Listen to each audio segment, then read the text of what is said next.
Happy Monday, everyone, and welcome to the 23rd episode of the Sneak Preview, our podcast that follows the current film release calendar. Today's a very special episode as I am joined by 75% of the Filmgazm team. I'm Connor Eyzaguirre, and with me are Austin Johnson and Caleb Leger, here to help me dissect the recent HBO Max and theater release, The Conjuring, The Devil Made Me Do It. How you feeling tonight, guys? Pretty good. I watched this on HBO Max at home, so it's a bit different experience than the theater. Like you, I think both of y'all saw it in theaters, right? Yeah, I saw it in theaters. I also watched it on HBO Max because that day I spent a lot of money on records and DVDs at a flea market. So I was like, oof. And I didn't want to go to the movies that night. So I was like, fuck it, I can watch it at home. Totally fair. Fair enough. I'm the only one that saw it in theaters in the team. So go me, I guess. Did it add to your experience? No, there was a dude that won't get off his phone. Of course. Literally, I had a great time looking at YouTube and texting or looking up the actual case as the movie was playing. And I'm like, just go after the movie's over. God damn it. Man. That is frustrating. What theater was it? Is it like a big one or a place you go to? Yeah, it's an AMC about 10 minutes down the road from me. Yeah. Man, that's frustrating. Yeah. Oh, God. I wanted to kill him. God, kill him. When I saw, side note, before we actually get started here, when I saw CRUELLA, I had a group of old ladies in the row behind me who I think it was their first time ever going out to do anything because they kept asking each other obvious questions about, like, can you get popcorn here? Like, is that kind of thing? Whoa. It's a movie theater. You're like, yeah, you can get popcorn. Like, what the fuck? And they just kept like talking about their day. Like, did you hear about Brenda? She got a new husband. And like just crazy shit, like loudly that I didn't give a fuck about. And they calmed it down a little once the movie started. But like all through the trailers, I was like hearing about Brenda and her day. People suck, don't they? How's Brenda doing? I don't care, but I knew too much. That's really why you didn't go see Conjuring 3 in theaters, because you didn't want to run into her again. You didn't want an update on Brenda's life? There is just something about going to the theater. Like, it's a luck of the draw. If you're not going to a draft house, it's a luck of the draw. Like, am I going to get a fucking talker? And honestly, 60% of the time I do. Yeah, and it makes me sad. You think with like essentially like we'll say roughly year break from releases. I know Nolan made a big stink about getting his film out to theater and all that stuff. For sake of argument, a year of people not going to the theater, you would think people would go back with like maybe like some kind of reverence or like, hey, this is something we haven't been able to do. And based off a lot of box office numbers, people are going back to theaters. That there'd be like some respect that used to not be there, and yet nope, humans are just fucking humans, and they're still texting during movies, bringing kids, their babies to R-rated films that start crying halfway through, and you're like, shut your baby up or get out. I'll never forget the worst baby experience to a movie I would have thought no one would bring like their kid to. I had a talking baby at a draft house screening of Black Klansman. Oh, that's bizarre. Yeah. And it was like 5 people there. It was me, my grandparents, and like this lady and her fucking baby. I couldn't believe it. Dude, it's never the movies you think. Like you would think if it's going to be an R-rated movie, maybe something like what we're going to talk about, where it's not really the most intense R-rated film ever made. It's always something like Devil's Rejects by fucking Rob Zombie. And you're like, why did you bring your child to this movie? What is wrong with you? Yeah, it's the real epidemic we have been dealing with for decades that we really need to start addressing. Truly. Oh, well, that was a good kind of warm up there, like that. So before we dig into the latest Warren case file, let's see what happened last week in film.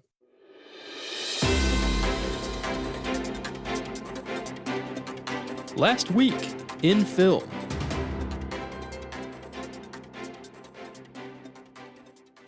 First up, trailers. Got 2 to talk about. First up, Neil Blomkamp's secret horror film that was filmed during quarantine last year, Demonic, set for release August 20th. You guys get a chance to see that trailer? I did not. I have seen it. It played during Conjuring. Wait, no, it didn't. I saw it online. I lied. Saw it online. It looks creepy.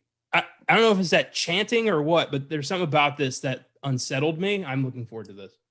It's an interesting idea of like, to me, it's like bringing a modern take on a, admittedly, what's getting very tired, paranormal fixation horror films have right now.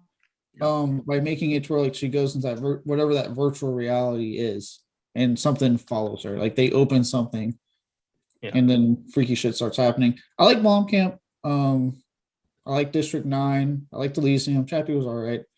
I like his style. Chappie's all right. Chappie's downright garbage. Chappie's dog shit. Let's be honest here. Compared to District 9, when you have a film, I love District 9. I remember going to see Chappie in theaters and just being like, I felt like I got shot in the heart. Was it Die Arnwood? Was that what?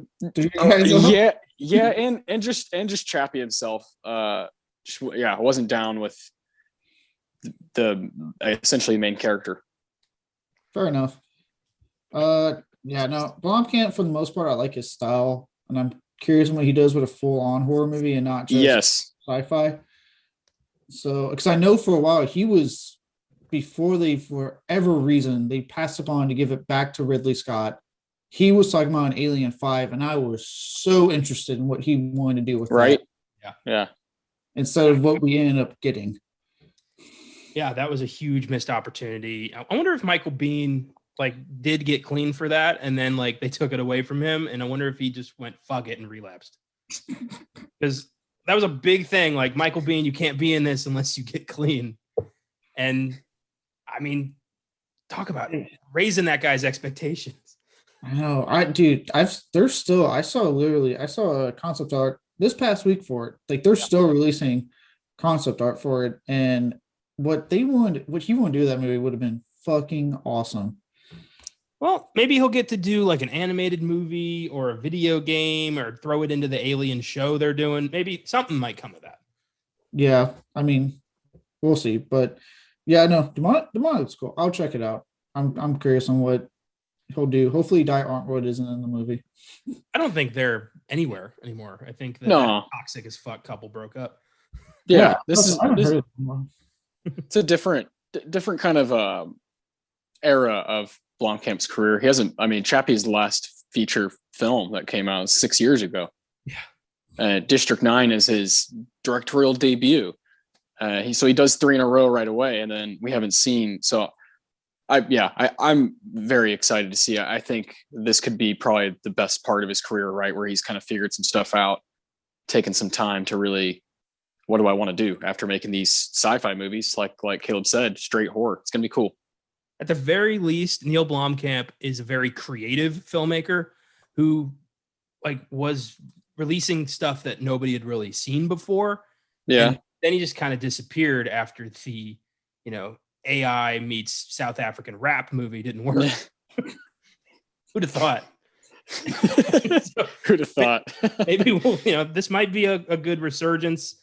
I hope it works. I think, like I said, the trailer unnerved me. It creeped me out. Next, a sci-fi drama from Westworld producer Lisa Joy, Reminiscence, starring Hugh Jackman and Rebecca Ferguson, among others, also comes out August 20th.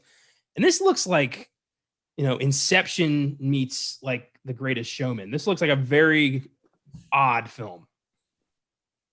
I'm not completely sold on this one. Granted, I have not seen Westworld. I hear how great it is. Haven't watched it. I've kind of learned my lesson with Game of Thrones when it comes to HBO shows. Either I watch it as it's coming out, or I just fucking wait till it's over. But I know a lot of people like that show, so I know that's a huge hit show. And I like the cast involved. I mean, you got Hugh Jackman, Rebecca Ferguson. Off the bat, those two I like both of them a lot. The ocean taking over the cities and stuff seems like a cool part of the movie, but I don't know. There's not a whole lot that really grabbed me to rush out to see it. Like I said, it looks like Inception, very much like Inception. Yeah, I just don't. This does not scream anything to me. I mean, look on IMDb, it says the little plot thing is a scientist discovers a way to relive your past and uses the technology to search for his long lost love. I've seen that a fucking million times, you know. Yeah. Of the past decade, the 2010s, like you said, after Inception, is just like everyone just trying to stroke it, talking about this kind of sci-fi love stuff, and I just don't. I'm bored with it at this point. I would have to hear other people say this is really good for me to care, you know. There's too much of this. It's redundant. Yeah, there's just, you know, there's a lack of originality in film these days, you know. When rather wait for Dune, you know what I'm saying? Yeah. Well, I think it's a little bit of that, like you were saying, kind of that lack of originality. I think it's more like, and I, as a lifelong horror fan, I've noticed this when it comes, especially to like the big budget studio Hollywood system. Something takes off that's super fucking popular, and instead of looking at what made that particular movie resonate with so many people, Hollywood just looks at, Inception, it did really cool mind fucking stuff. Keep making movies like that. You see them all the time, right? Like Saw came out. No one looked at why Saw was a huge hit as far as a studio. They just went, oh, people like the torture and the traps. Give us That's all we got for fucking years. And then you saw it found footage when Paranormal Activity came out. You're currently seeing with the paranormal trend. We're just getting paranormal after paranormal. Hollywood just latches on to something and just keeps it going until it runs that into the ground and something else takes off. Doesn't that suck? Means we just get the same movie for like 10 years. Yeah. I mean, I would say more recently, look at John Wick. That became such a hit. How many action films have been? Yeah. John Wick meets blah, blah, blah. Yeah. Where it's like, oh, this kind of actor who's in his 40s or 50s and is like, I can just do everything. It's like, what? No. Keanu can do everything. We literally got 2 of those this year. We got Nobody earlier. We're getting The Protege in a few months. Yeah. And some of them I like, you know, like Shot Caller from a few years ago. Love that movie. But there's so many of those, you know. There's so many of like, guy just walking around and impressive direction. But yeah, it's redundant. For Lisa Joy, I feel this is her directorial debut, you know, and she writing and directing. All she's done is the Westworld as far as directing. So I wish it was kind of I wish it was more out of her comfort zone, you know? Yeah. It sounds like she's playing within her comfort zone. Again, I don't know if any of this shit's in Westworld, but it sounds like it is. So yeah, I watched the first 2 seasons of Westworld. I thought the first season was really good, and then season 2 was a chore. Season 2 was complex as hell, difficult to understand, and put me off. I still haven't watched 3, and I don't know if I will. Dude, that's why I say, man, like I got into Game of Thrones finally after like you and so many other people telling me like you gotta watch it. And I remember I've always told people your fucking way of selling it, dude, it has tits and dragons, you'll like it. All right. I remember I watched it all the way up in time for that 8th season. Got caught up everything. Season 8 comes on, and holy shit, I was like, I got all caught up for this.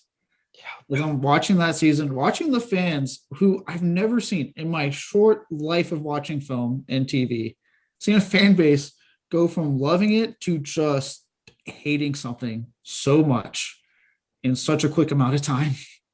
And ever since then, I'm like, okay, HBO, you're on board when you first air it. I'm going to wait till this shit ends because clearly I've learned my lesson. That's fair. Yeah, and granted, this movie, Reminiscence, looks very much like an episode of Westworld. You know, you go into a machine, you relive your memories, try to find your lost love. It feels like it could be an episode of the show. Yeah, and, exactly. You know, I bet it's going to look amazing. I bet it's going to be, you know, at the Oscars for production design, visual effects, some stuff like that. But it's going to be one of those movies that nobody's going to talk about for like maybe ever again.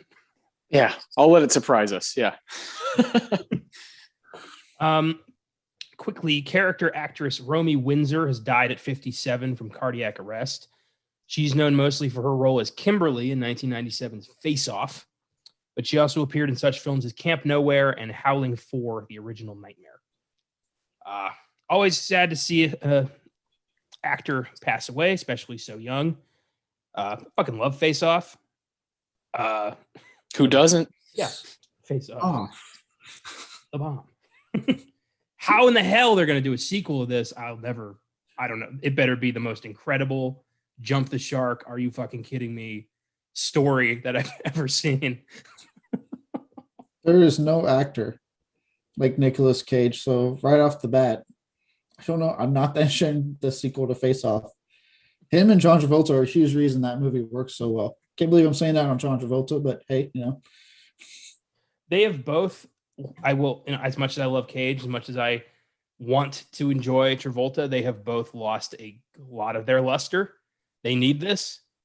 And well, look, the end of Face Off, it literally ends with, Archer getting his face back. Troy's body's probably thrown in a mass grave somewhere. I doubt the surgeons even bothered to put his face back on. I wouldn't. He's dead. And he's a terrorist. I would argue Travolta needs this more than Cage, because Cage has been doing a hell of a comeback on the indie horror scene. I have been loving the shit he's coming out with. I mean, Mandy, I love Mandy. Loved him in Mom and Dad. I need to see Willy's Wonderland, so he's really good in that. Like his indie scene he's been doing recently has been strong. True, but a lot of that has not brought home box office money. Well, no, because it's indie and it's horror, so it's not getting any attention outside of horror fans. Which he needs that. He needs but maybe he's found a comfort zone. Maybe he's done taking everything. Can you imagine Face Off 2 falling apart because Nicolas Cage says no? I mean, that could very well happen. Nicolas Cage saying no to a role? No way. No, he's still saying yes to roles. Damn it! He's got like in Bruce Almighty when he becomes God and he has the prayer answering machine email and he just clicks yes on all of them and answers everybody's prayers. I feel like that's Nick Cage when it comes to accepting scripts. Just automatic yes. He doesn't even read it. Yeah. I don't give him credit. And it's his indie scene he's been doing recently, he's been restrained through a good chunk of those movies, but he still gives us Cage moments like Mandy when he's having that scene with Bill Duke and the way he says, I need to hunt down the Jesus freaks. I'm like, oh, there it is. There's Cage. Or Color Outer Space when he's breaking the dishes for some fucking reason. There's the Cage I know and love. Oh, yeah. I'm just I have been trying to piece it together in my head. How in the hell can they sequelize Face Off and have it make sense? Troy is dead. There's no. Look. As someone who has sat through various horror franchises, you find a way. Yeah. By the third movie, everybody just comes back to life. It's all good. Yeah. We don't question it. We just go, all right. Look, in Halloween 2, I watched Michael Myers get his eyes stabbed and skin burned, and he still came back in full and could see fine. He was burnt to show we're honoring too. He got burnt. But yeah, he can still see. I mean, he didn't get his eyes stabbed or anything. Didn't he take a grenade launcher to the chest in one of those movies? It was either him or Jason. See how, this stuff. No, it was Jason. Jason took a grenade in part 9. The second one to be called the Final Friday, I should point out. Yeah. He gets a grenade launcher in the first 10 minutes to the chest and blows up. Nice. But then comes back to Jason X. Yeah. Oh, he's back. Yeah, he'll be back. The only thing that can defeat Michael Myers, as we learned, is a swift kick in the ass by Busta Rhymes. That's the only thing that's going to kick down Michael Myers. God, I hope I write something that ends up becoming that ridiculous someday.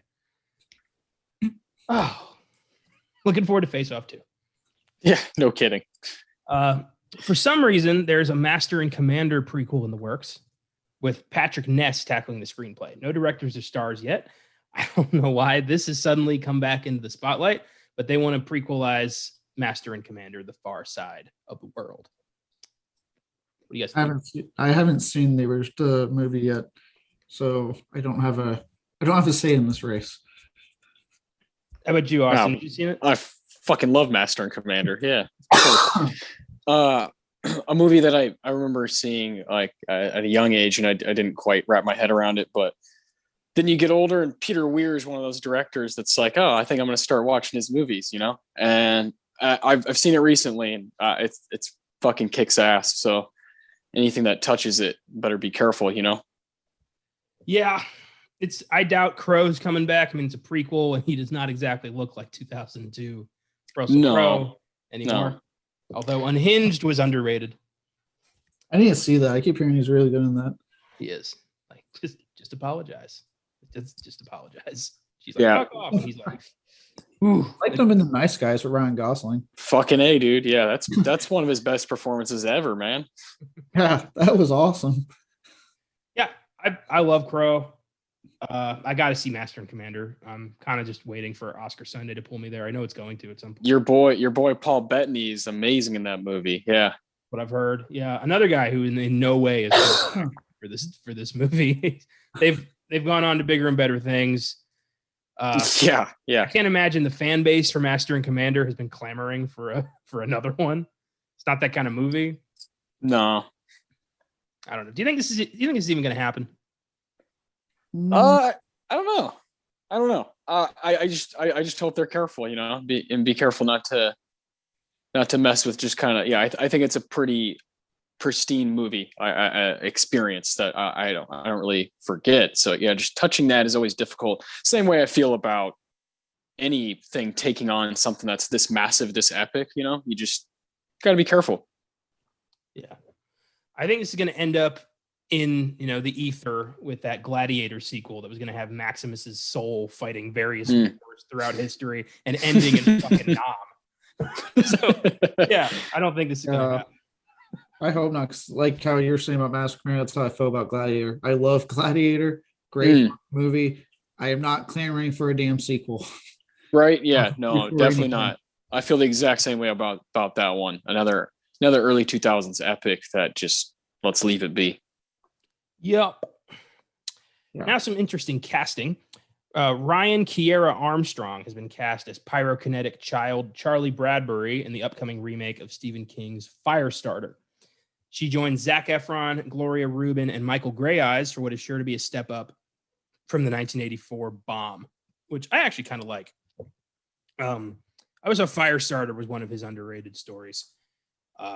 Epic book. The movie was interesting.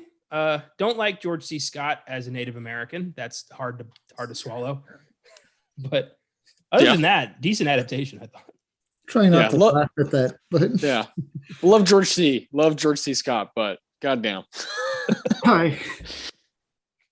At least he does have one of the best horror performances in my opinion ever in Exorcist 3, so we can forgive him. yeah, he is. He kills in Exorcist 3 at least. Yeah. God damn. I actually have not read that particular Stephen King book, Firestarter, nor have I seen the movie, obviously, because of it. I know Blumhouse is in charge of this particular one. That gives me hope, because like I said, I know I mentioned on a couple episodes back, like the two sides of Blumhouse. There's the one that gives me fucking Fantasy Island. But then there's like the one that gives me Halloween 2018, The Invisible Man, Upgrade, and hopefully what will be this. Like, if anyone is going to dip their hands in Stephen King, which I don't think they have yet. Yeah. Thank God it's Blumhouse. Like, I have all the hope that they'll do really good on this. I think so. Firestarter is a lot more sci-fi than horror. It's about just experimentation in a secret government organization and a Native American assassin who is terrifying in the book and is, pudgy George C. Scott with a black braid in 1984. Well, based off my viewing of Yellowstone, there's plenty of Native American actors they can find. Yeah, and they cast one. They did cast one. So thankfully they are doing this the right way. And I'm looking forward to that. Firestarter is going to be cool. Christina Ricci has joined the cast of The Matrix 4, set for release this December. She's joining returning cast members Keanu Reeves, Carrie-Anne Moss, Jada Pinkett Smith, and Lambert Wilson, as well as newcomers Jessica Hennick, Neil Patrick Harris, and Yahya Abdul-Mateen II, among others. I have very mixed feelings about The Matrix 4. I I want it to be good. I don't think we need a fourth Matrix movie. I think this is going to be a very obvious cash grab, but I'm also curious. I'm with you. I feel the same way. I only honestly like the first movie. I think the sequels try way too hard. Yeah. I was honestly, the only time I was excited for this movie was before COVID hit strong, was when this movie and John Wick 4 had the same exact release date. Because in my head, I went, holy shit, double the Keanu in one weekend? Fuck yeah, I'll be there. And obviously COVID ruined that weekend before it could ever happen. So now I'm just like, I'll just wait for John Wick 4 Keanu. It's fine. That weekend was like 2 weeks ago. Damn it. How sad is that? Yeah, that would have been cool. Ted versus Ted. I don't think the box office could handle it. If so, I a couple family members asked me this question. Like, if it was, if it had been that day and you had enough money to see one movie, would you see John Wick 4 first, or would you see The Matrix 4 first? John Wick. Yeah. John Wick. Yeah, no doubt. John Wick is still in its prime. All three movies are so good, and Matrix is trying to like revamp something from 22 years ago now. So not happening. I'm with you guys. I the first one is like, a holy, like, it's like holy ground, and it's definitely a 10 in my opinion sort of movie. So yeah, those second two are trying too hard. This fourth one, you got to think in 2021 it's also going to be trying probably a little too hard. Yep. Yeah, all the Rakowskis are so attached to it, right? One of them is. Only one? Yeah. Only one. They're not partnering up on this one. That already kind of, I don't know. And that's another thing too, is that if I'm being honest, like for me personally, ever since The Matrix was over with those two, not a big fan of any of their post-Matrix work. Yeah. Cloud Atlas was too much for me. I know this is ardent. There are fucking ardent defenders of that movie. I am not one of them. I thought it was pretty good. It's all right. Yeah, I'm with Austin. I thought it was all right. Speed Racer, we don't need to talk about Speed Racer. But yeah, I haven't really been a fan of anything they've done since then, so I don't know how much one of them can bring to a fourth Matrix I don't even really want. I think if they were going to really, mess with the formula, surprise people, there's no way in hell they'd do this, because the studio would be like, what? But if I would follow a new set of characters, and I would have the agents take on the likeness of Neo and Trinity. That could be interesting. Keanu would not be playing Neo. He'd be playing an agent who looks like Neo. Okay. That'd be interesting. Because Hugo Weaving, he's not on the cast list, right? He's not. No, he's got play commitments in London, so he said no. Yeah, fair enough. Good for you, Hugo. Yeah. There's one person who does not like reprising performances unless it's Elrond. It's Hugo Weaving. Like, he doesn't come back. Unless those dollar signs match up. Yeah, it's almost like he's stepping aside for his niece. Just let Samara Weaving do all the heavy lifting now in America. In Lord of the Rings, as Elrond, they filmed that all in one go. So he was able to kind of operate with almost like it was one movie. They got to do it as like one project. So he probably saw it as. I meant The Hobbit. There you go. Oh, yeah. See, I just forget about those because they're not very good. He was in The Hobbit. Oh, God damn it. Yeah, he came back for that. He didn't come back. He just did one Red Skull, huh? Yeah, they got Ross Marquand for Infinity War because he does a really good Hugo Weaving impression. To his credit, Ross Marquand can do really good celebrity impressions. He was great, and I want to see more Red Skull. And it's not like he's got anything going on. Walking Dead's almost over. Oh, thank God! As a Walking Dead fan, thank God. Speaking of John Wick 4, actor and martial artist Donnie Yen has joined the cast of John Wick 4. Keanu is obviously set to return. No one else has been confirmed yet, but come on. The film is set for release on May 27th, 2022. And I'm already imagining the badass fight scene they have planned for Donnie Yen and Keanu Reeves. Yep. It's I forget what episode. It's just like when we were talking about the John Wick. Oh, the Raid, and how they got the guys from the Raid to be in John Wick 3. That's kind of like that because you can tell those Wick movies are inspired by foreign martial arts films heavily. Oh, So yeah. they get someone like Donnie Yen, like Ip Man himself, like goddamn, hell yeah, Perfect. That's going to be cool. And I heard, the Continental series is ramping up early production, and that's going to follow a young Winston establishing the Continental across the world. That sounds fucking great. Nuts.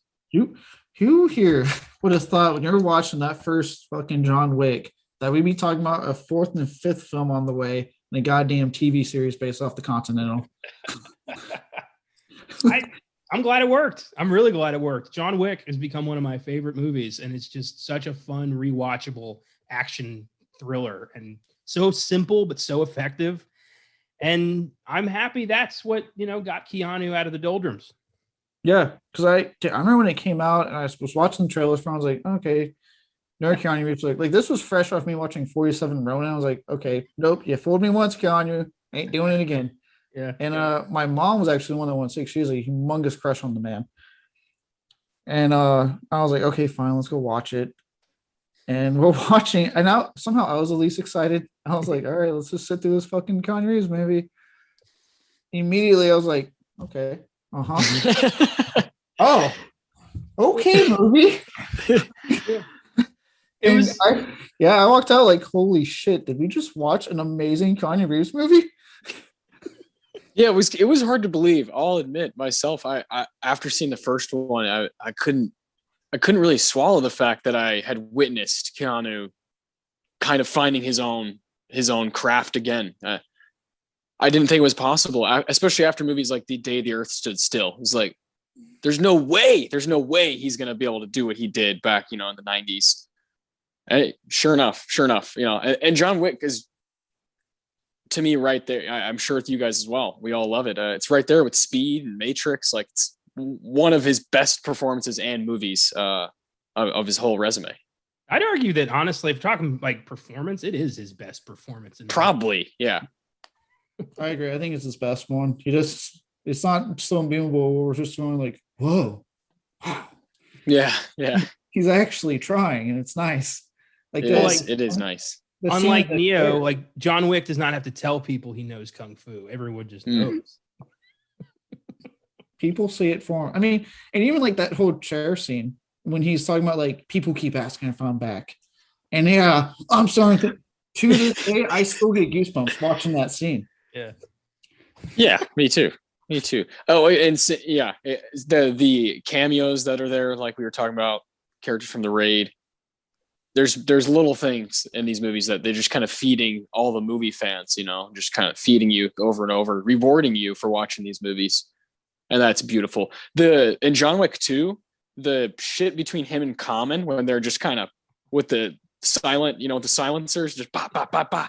It's fucking gnarly. It's like crazy. And Common, like, what is he doing? But it works. It fucking works. Those decisions all pan out for them. All that implied history, knowing each other's drink. Like, I love all that, knowing that these two hate each other in a special way. Yeah. They don't have to tell us what it is. We just know. All you get is like that. All you get is that scene when they pass each other, and he's like, "John, are you working tonight?" Yeah. Like, that's it. That's all the line dialogue you get. It's fucking beautiful. I like how when they finally give you the satisfaction of seeing him killing two people with a pencil. Yeah. Oh, man. My favorite thing about John Wick 2, though, hands down, is the opening when you've got Peter Stormare. Oh, so good. In the office, just hearing the carnage and just like this look of fear in his eyes. Like, when is it going to end? Like, so great that they got him to play, Vigo's brother. That was a great connector there.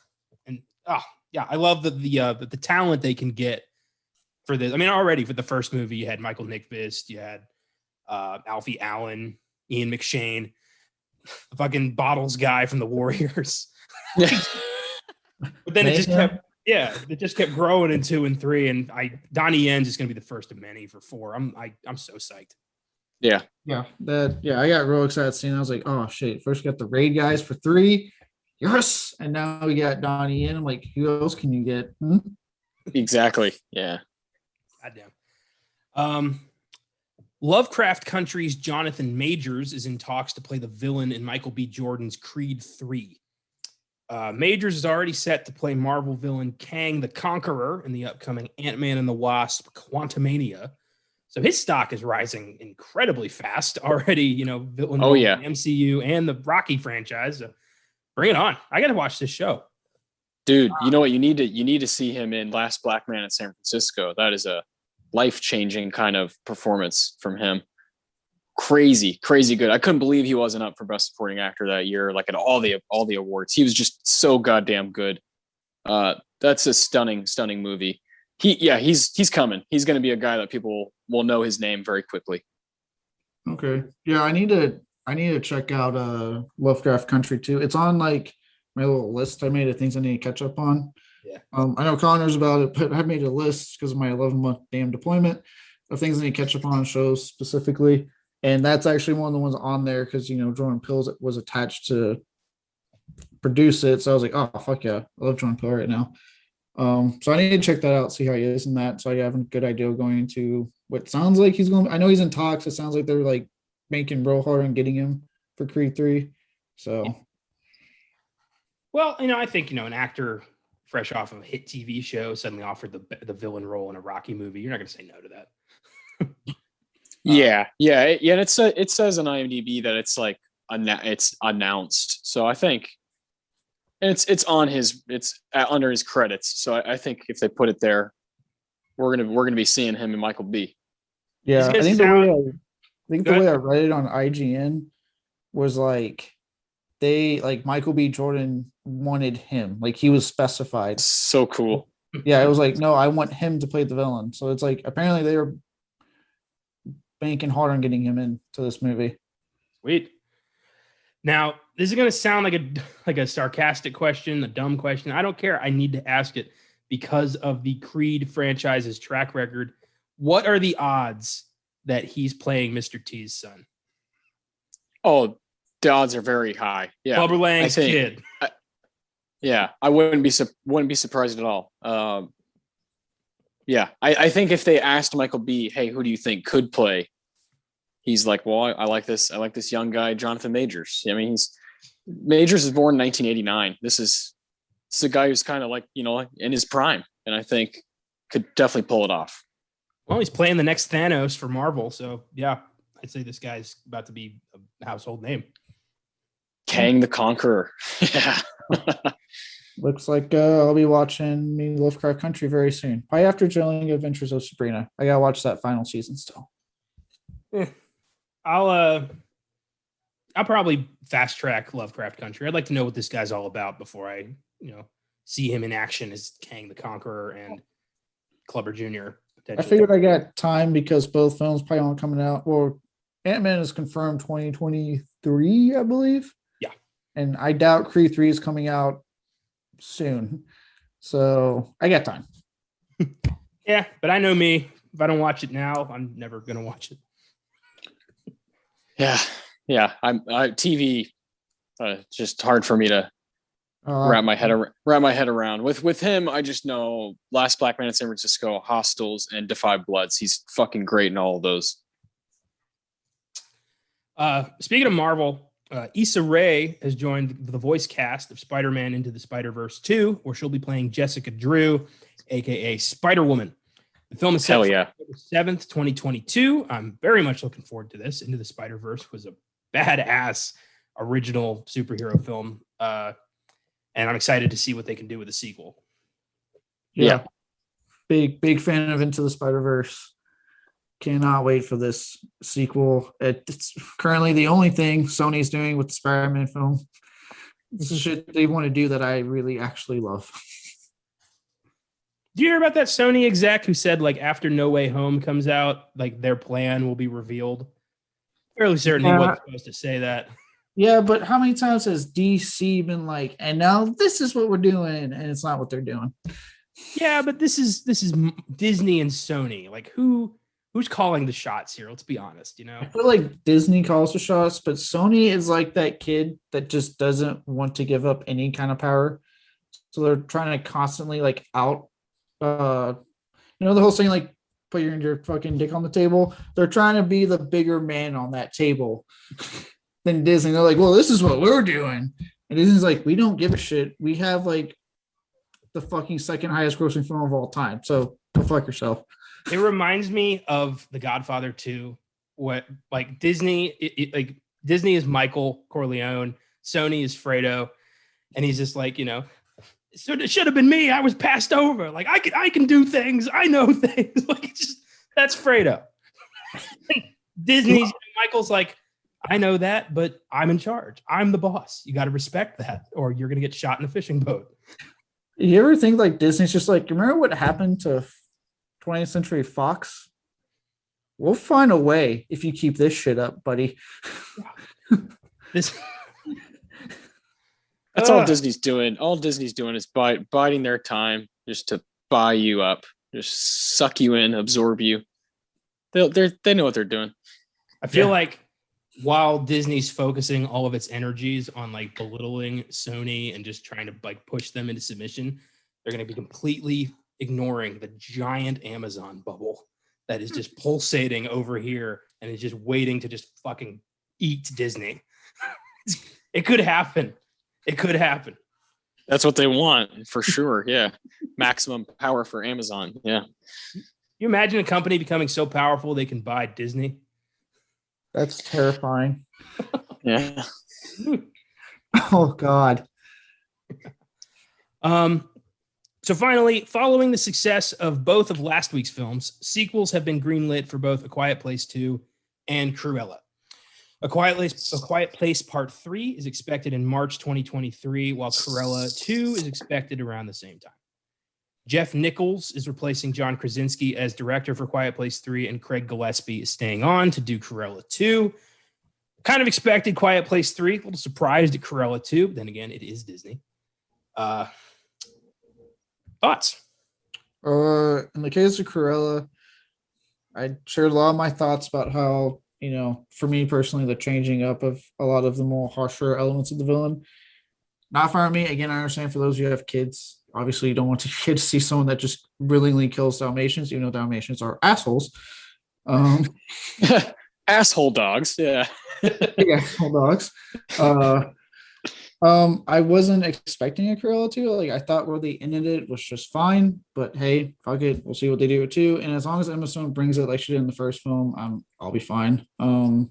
As far as A Quiet Place, that one's weird because you got the whole thing with Krasinski and Blunt and, of all people, Michael Bay suing or in fights with Universal because the whole theatrical release window, like, they're not aware of what the fuck's going on in the ward. This is not really the third film. It's like a spinoff, and that Krasinski has an ideal for the third film, might be talking with Universal again. Things might have gone better finally. Like, it's so fucking strange because of the behind the scenes stuff going on with that right now. Why is Michael Bay there? Like, is he a producer on this thing? Yes. I didn't know that. Believe Why it didn't or like not, the first movie so much? no, believe it or not, this is the thing.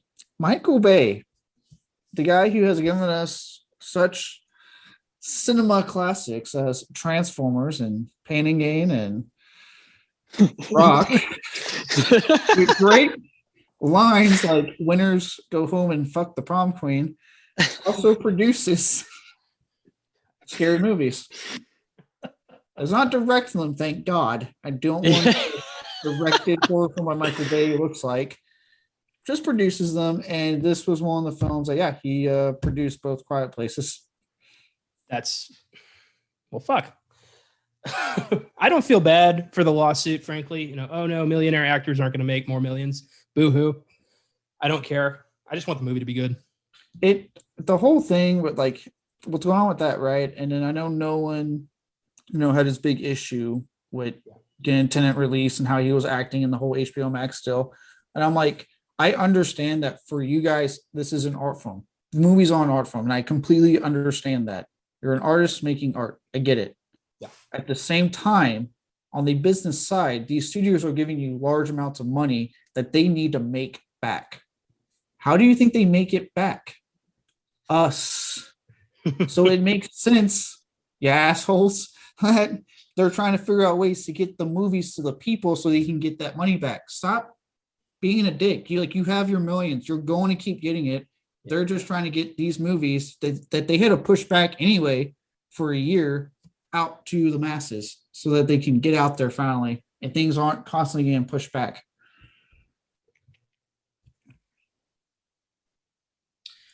Well, here's hoping the sequels work out. I think sequels really are kind of a coin flip, especially these days. Some of them, like John Wick, for example, are made with care, and a lot of them, are made for the dollar, and not a lot of effort is really put into making a good film. Look, I'm used to I've seen so many franchises as a horror fan that I just at this point I'm along for the ride and hope for the best. Well, and Cruella 2 is basically just going to be 101 Dalmatians anyway.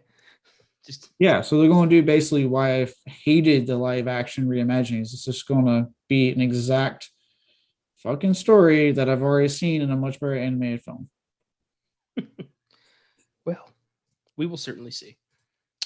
So before we get into The Conjuring 3, let's take a look at what really happened. The real-life murder trial of Arnie Johnson, the subject of the film.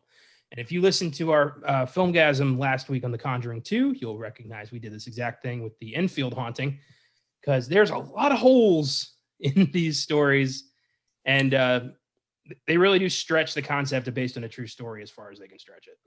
At least in this case, the Warrens were actively involved, unlike the second film. Yeah. Where the Brits told them to fuck off and whatever British slang they have for that after just one day. True, but in this case, unlike Enfield, the Warrens actually were sued. So let's get into this little thing here. So Arnie Cheyenne Johnson. This is what happened. In February 1981, Arnie Johnson, 19 years old, stabbed his landlord to death with a 5-inch pocket knife. It wasn't the dude who ran the kennel. It was, there was no stereo thing. I don't know why all that was there. It was his landlord who he just stabbed to death repeatedly. It did happen outside of a dog kennel. Never mind. In Brookfield, Connecticut, the only witnesses to the crime were Johnson's 2 younger sisters and his girlfriend. Johnson was arrested for first-degree murder, but pled not guilty in court, though Johnson himself never actually said he was possessed. I feel like that's a big one. Yeah. Only that he didn't remember the stabbing, but his attorney posed the legal defense that he had been possessed by a demon at the time of the killing. He said he didn't remember the stabbing? Yeah. I have a whole book from the last podcast on the left, guys, of serial killers that would talk about how they never remembered what the fuck they did. Magically, the murders get hazy for these people. Yeah, there's a pattern. I wonder if all of them were possessed by demons. He made headlines as the first defendant to blame the devil for his crimes, at least publicly. I doubt that was the first time. And this was at a time, The Exorcist had come out in 1973. The Satanic Panic was getting a little ramped up. People were, a little freaked out about the devil. And now all of a sudden in Connecticut court, this dude's like, I didn't do it. The devil made me do it. And they're like, ooh. So where did this come from? The idea that Arnie Johnson was possessed by the devil. Well, Deborah Glatzel, his girlfriend, claimed that Johnson had participated in the exorcism of her younger brother, David. This claim was backed up by Ed and Lorraine Warren, who were contacted by the Glatzels to assist in an exorcism for David, who they said was speaking in tongues, convulsing, just being really devilly. The church denied performing a quote, formal exorcism, which makes me think the Warrens kind of egged this family on a little bit, probably. You got a little kid who's acting out. You call the demonologist, and they're like, it's the devil. I mean, That's what I think happened. Your 8-year-old's not a perfect child. Devil.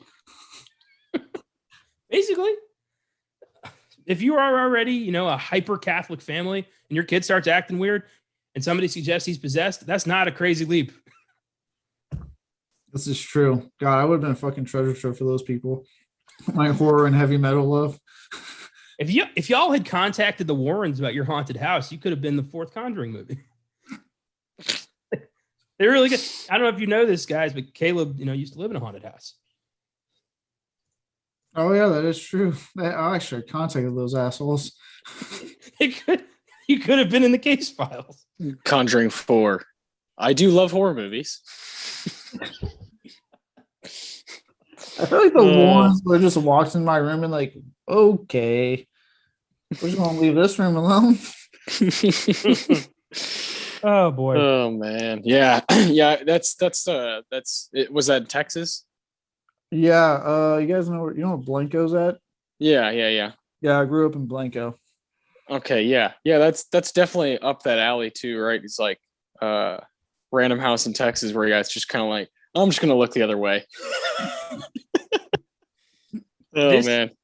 This is hilarious. All right, so this is an excerpt from the Times article regarding Deborah Glatzel's testimony. This is all from an article on Decider.com, by the way. Okay. This is her testimony. Miss Glatzel, who had watched The Exorcist on television with the rest of her family, and who had attended at least one of the Warrens' lectures before her brother began to claim his daily and nightly visions of the devil, a presence they all refer to as the Master or the Beast, says that her brother told her the day after Mr. Bono's death that he had had a vision. So all of this happened after the fact, after the family had watched The Exorcist, after they'd already seen the Warrens talk about the devil. I mean, come on. I think this was a kid who got really freaked out in a family who just made it worse. Yeah, definitely. Because, boy, the amount of times I could have caught after watching a horror movie as a kid, like especially after Chucky traumatized my ass at like 5. I'm fine now. Don't worry. But 5, different story.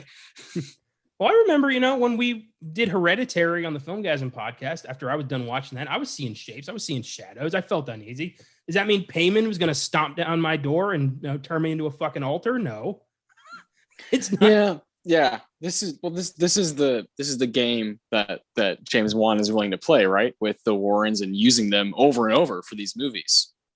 Do you even believe this stuff can even happen? Do you care?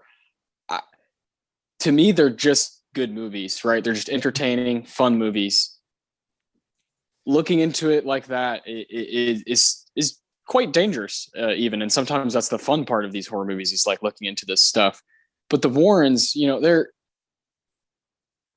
I know, people you're supposed to kind of stand in one camp or the other with them. I can't really say what all they did was total bullshit or any of it was true. I think there's a lot of gray, right? I think it's a lot of, like you said, Connor, I think a lot of just kind of stretching and maybe making worse and poking, which makes great for horror movies, for the genre. It's perfect. I agree, and there's nothing wrong with, stretching the truth of an allegedly true story. But when you throw based on a true story onto your film and act like this happened, then I think, you're being a little dishonest.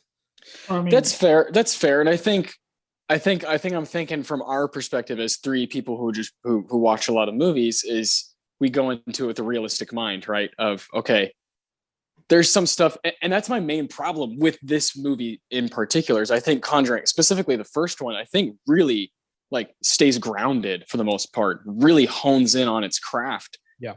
And tries to use like kind of organic and natural scares. And this one is like a feast. It's like It Chapter 2, where it's like, let's throw as many things as we can at them, and it's just a feast. And I'm not really about that. I like when the movie takes its time, to kind of unease you. So that's my main issue with this one, is that the first one, it made me think. It really made me think, man, does this shit really happen? Yeah. And Connor, I've shared with you, that was in 2013, right? The first Conjuring. Mm-hmm. the year before that, I had moved to Romania to be a missionary. You know, I was a Bible believing, Christian who wanted to go share the name of Jesus around to people. So this movie, when it came out and I saw it in theaters, the first Conjuring, really, really fucked me up. It really stirred me. It made me think a lot. This one was more almost comical at times. It's like, oh, really? Oh, really? That? Really? Like another jump scare? And that was my main issue with it, was that it didn't really make me think about whether it was true or not. It was just kind of like, oh, this is a little bit hoaxy. Yeah, definitely. I think kind of hitting on that, like based on true story that we were talking about, like you said, I go into these movies knowing that, like you were saying, all of us go into these movies when it says that based on true story. Okay, how much is true, right? I've seen Fargo, yeah. So, like, it never really bugs me when they take these. It's fun to look at, it doesn't bug me when they take these liberties. And also, like, especially horror loves to do it. I mean, I'm sure you guys have done with it too. The amount of Texans that for some reason truly believe what they watched in the Texas Chainsaw Massacre is exactly the true story of the movie. Someone's like, no, that was just a ploy to get people like that much more freaked out when they watched it. So it's like, like it can be used, and it's been used a lot in horror. I'm used to it. Anytime it says based on, I'm always like, you mean inspired, right? It's inspired by a true story. It's not going to be the actual story. Yeah. The actual story is maybe 20 minutes long at that. Yeah. Yeah. I do agree in that, like, at least with the first two, the story was grounded enough. There was enough character development and scares to keep me invested, keep me hooked, regardless of how the actual events went down. What you think about the Warrens, all that stuff, I could enjoy. This one was, to me, just missing a lot of elements that made me like the first two. Yeah. When you look into these stories, when you look into like the actual events, the movies leave out anything that potentially could make, point towards a hoax. Like it, and I get that they're supposed to be, a horror franchise, they're supposed to scare you, but you're dealing with real people here. And I feel like in some cases you should remind audiences that this might be bullshit, and probably is. Yeah. I wish that, because I look at, like Enfield, for example, the Warrens were there for like a day and told to fuck off because they were making it worse. I mean, I want to see that. I think that would be hilarious. Me too, man. And Patrick Wilson and Vera Farmiga are so good at playing these characters that I want to see them get challenged like that. Get thrown into a really, really like tough real life situation. Because it felt like they were giving it their all in this one. In the third one, they're really trying, because there's no one else that could play these two at this point. But you could tell they're kind of like, all right, what exactly is the end game here, and what are we doing? Because the first two, man, I can't say enough about those. Yeah, I agree, and I do think a big part of that is a shift in leadership. You got a guy who's incredibly inexperienced behind the camera in this movie. The third of the flagship. Like, why this guy? Why Michael J? Well, like, that guy fucked it up. I go back to over a year ago now, when I wrote that thing in, when he made the comment like who could take over Wes Craven's shoes, and I wrote in immediately. If we recall that. Yes, I do. I stand by that comment I made with, like, in all three major franchises that James Wan has made, essentially, Saw, Insidious, Conjuring, his touch is felt when he's the one directing in every single one. Oh, yeah. That when he leaves, because he either has another one he's working on, whatever. Like, I think in this case, he has like 3 or 4 fucking projects up his sleeve already. So he probably just was too busy. But it's felt. You can feel when he's gone. Like, okay, there's something missing here. And he has a touch that's very evident. And anytime he's the one behind that director's chair. Yeah, true. I mean, I think the Insidious franchise is probably the best example of that. The first one is such a perfect ghost movie. Grisly, yeah. 2 is okay. And then I didn't like 3, and I heard 4 was terrible. So... What's funny is that Leigh Whannell directed 3, and yet he would go on to do fucking awesome with Upgrade and Invisible. Yeah. Well, he also had, I feel like he and James Wan were kind of like reinforcing each other in their careers. So Lee Winnell, it was kind of a natural evolution from screenwriter to, director to good director. Took a while, but here he is. One could argue if he keeps this up, he might beat James Wan for me. I love his style. Between those two films, love his fucking style. How great would it have been if he fucking helmed The Conjuring 3? Like, I would have given it. Man. Like, why didn't that, was that even discussed? Oh, don't even tease us. Yeah, it may have been, but isn't he doing another Universal monster? Yeah, but not right now. It's not for a few years. Oh yeah, true. This movie was supposed to come out last year. Like this was filmed a while ago. Damn it. Actually, he hasn't been involved with The Conjuring at all. No, he hasn't. Like he's I think him and Juan, were kind of together with Insidious, but he hasn't really stepped into The Conjuring, hasn't done any Annabelles, no Nuns, no La Lloronas, nothing. Oh, no, I just not realized. I was like, oh yeah, they haven't really done anything together on this franchise. This could have been it. So back to Arnie Johnson. A Superior Court judge dismissed his demonic possession legal defense on the grounds that it could not be proven. I would have loved to have been a fly on the wall during that sentencing. Just like, no, fuck off. He was convicted of first-degree manslaughter, given 10 to 20. He served almost 5 years, was released early on good behavior. While in prison, his story was made into a TV movie. He got married, received a high school degree. He's still married to Debbie Glatzel. And he's never, relapsed, never killed anybody else that we know of. So was it a momentary, anger over the rent, or did the devil step in, make him kill this one guy, and then just leave? I don't know. I think maybe he was just super pissed, killed the guy, and was like, oh, fuck, I killed this guy. That's wrong. Yeah. I don't think there was any devil with this one. So that's basically the movie. What we don't see is that David Glatzel's older brother, Carl, later sued Lorraine Warren in 2006, saying that the demonic possession of his brother was a hoax created by Warren and her husband. He's 55. He spoke to a local Connecticut newspaper, said that the hoax of his brother's demonic possession eventually drove him out of Connecticut. He said, quote, "It was like a living hell. That's why I moved out of Connecticut. I never did believe in the bullshit."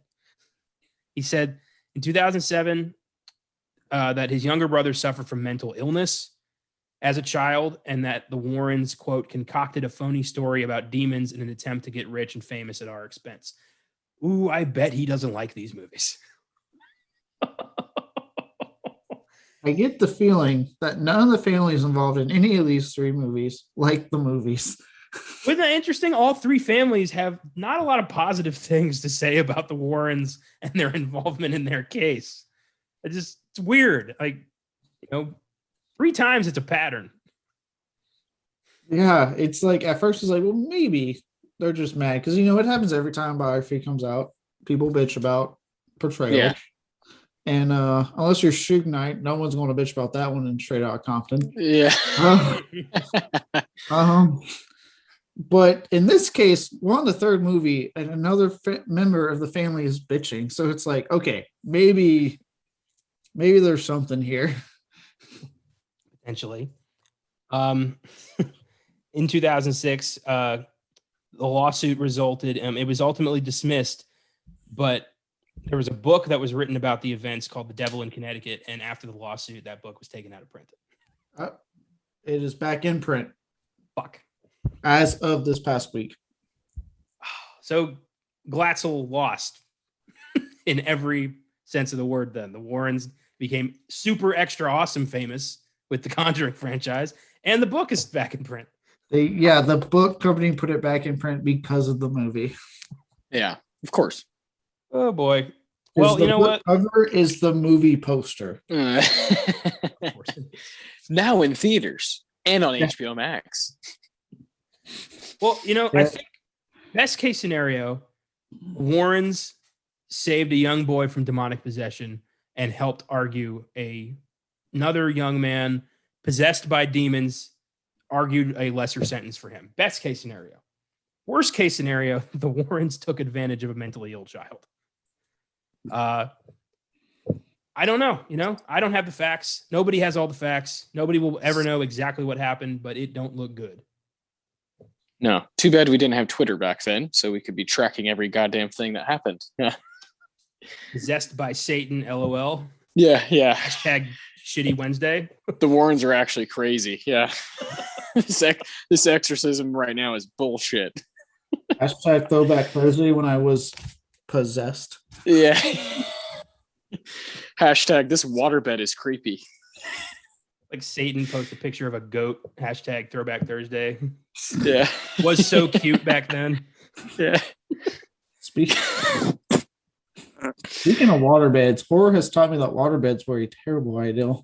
Yeah, no kidding. I didn't need horror to teach me that. I always thought waterbeds were stupid.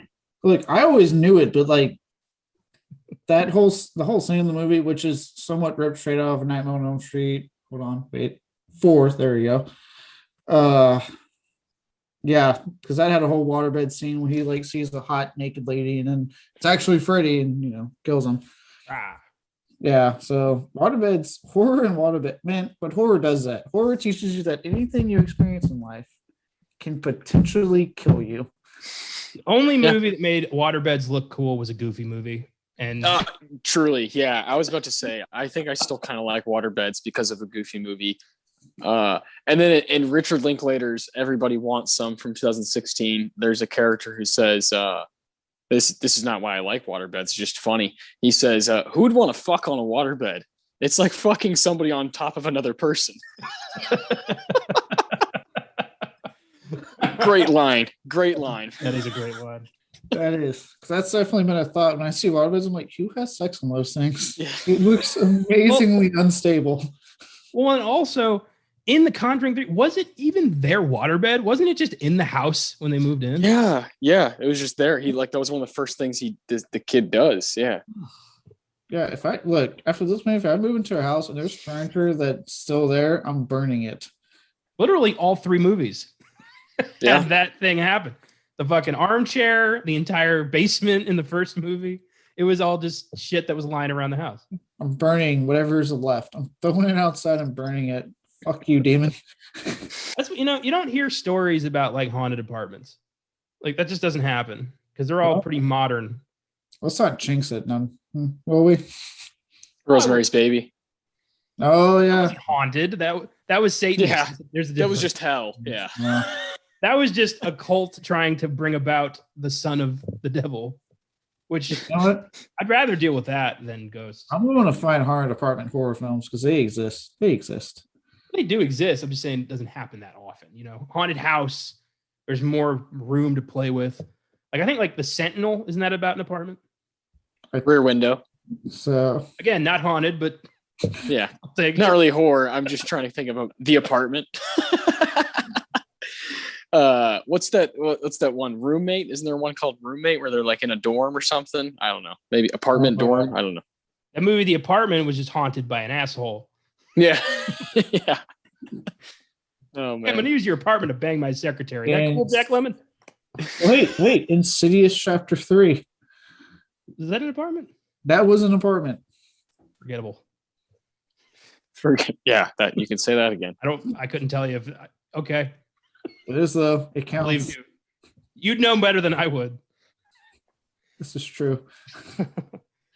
So yeah, that's the story of Arnie Johnson, who murdered a man and pretty much got away with it. Yeah. Good behavior and apparently is a model citizen of the United States of America. And a movie comes out that shows that he was just an unwitting victim of the devil. Is he still alive, Arnie Johnson? I wonder if he was at the premiere and he was just thinking the whole time, like, rotten, like, rest in piss, you motherfucker. Like, I don't know. But I'm gonna look it up. Arnie Johnson, see if he's still. What if he just got mad at the details in the movie? He's like, that's not how it happened. I stabbed him 26 times, damn it. Yeah, fuckers. Get it right. I didn't say it like that. That guy looks nothing like me. I wasn't that sweaty, okay?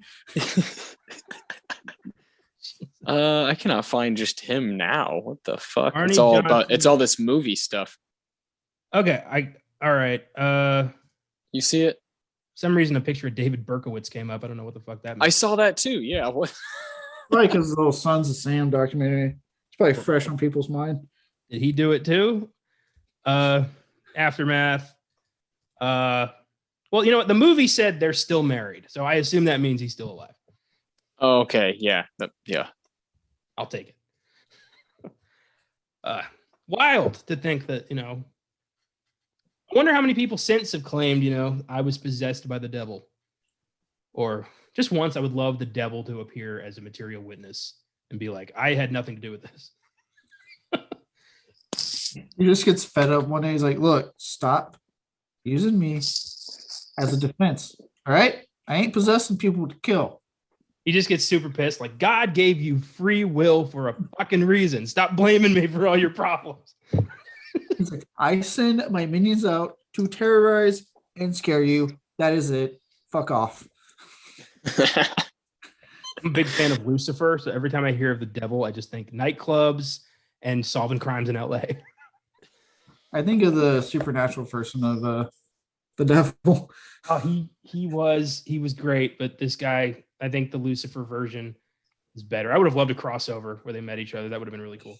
But it's probably better because he's the main character, so he's more consistent. Whereas we only really got Lucifer in season 5 and then sporadically throughout the other 10 seasons. Well, also TV, Fox's Lucifer, infinitely more powerful, like way more powerful, practically a god. Yeah, good shit. Anyway, the devil, bad. Devil, not good. So let's talk about the movie. The Conjuring, The Devil Made Me Do It, was directed by Michael Chaves, the guy who gave us The Curse of La Llorona, his only other feature-length directing gig. We talked at length about how we thought that was a bad idea, giving this guy the reins to one of the biggest horror franchises in history. Apparently everybody else did too. This is getting pretty mixed reviews. I thought, why not Gary Dauberman, the guy who did Annabelle Comes Home?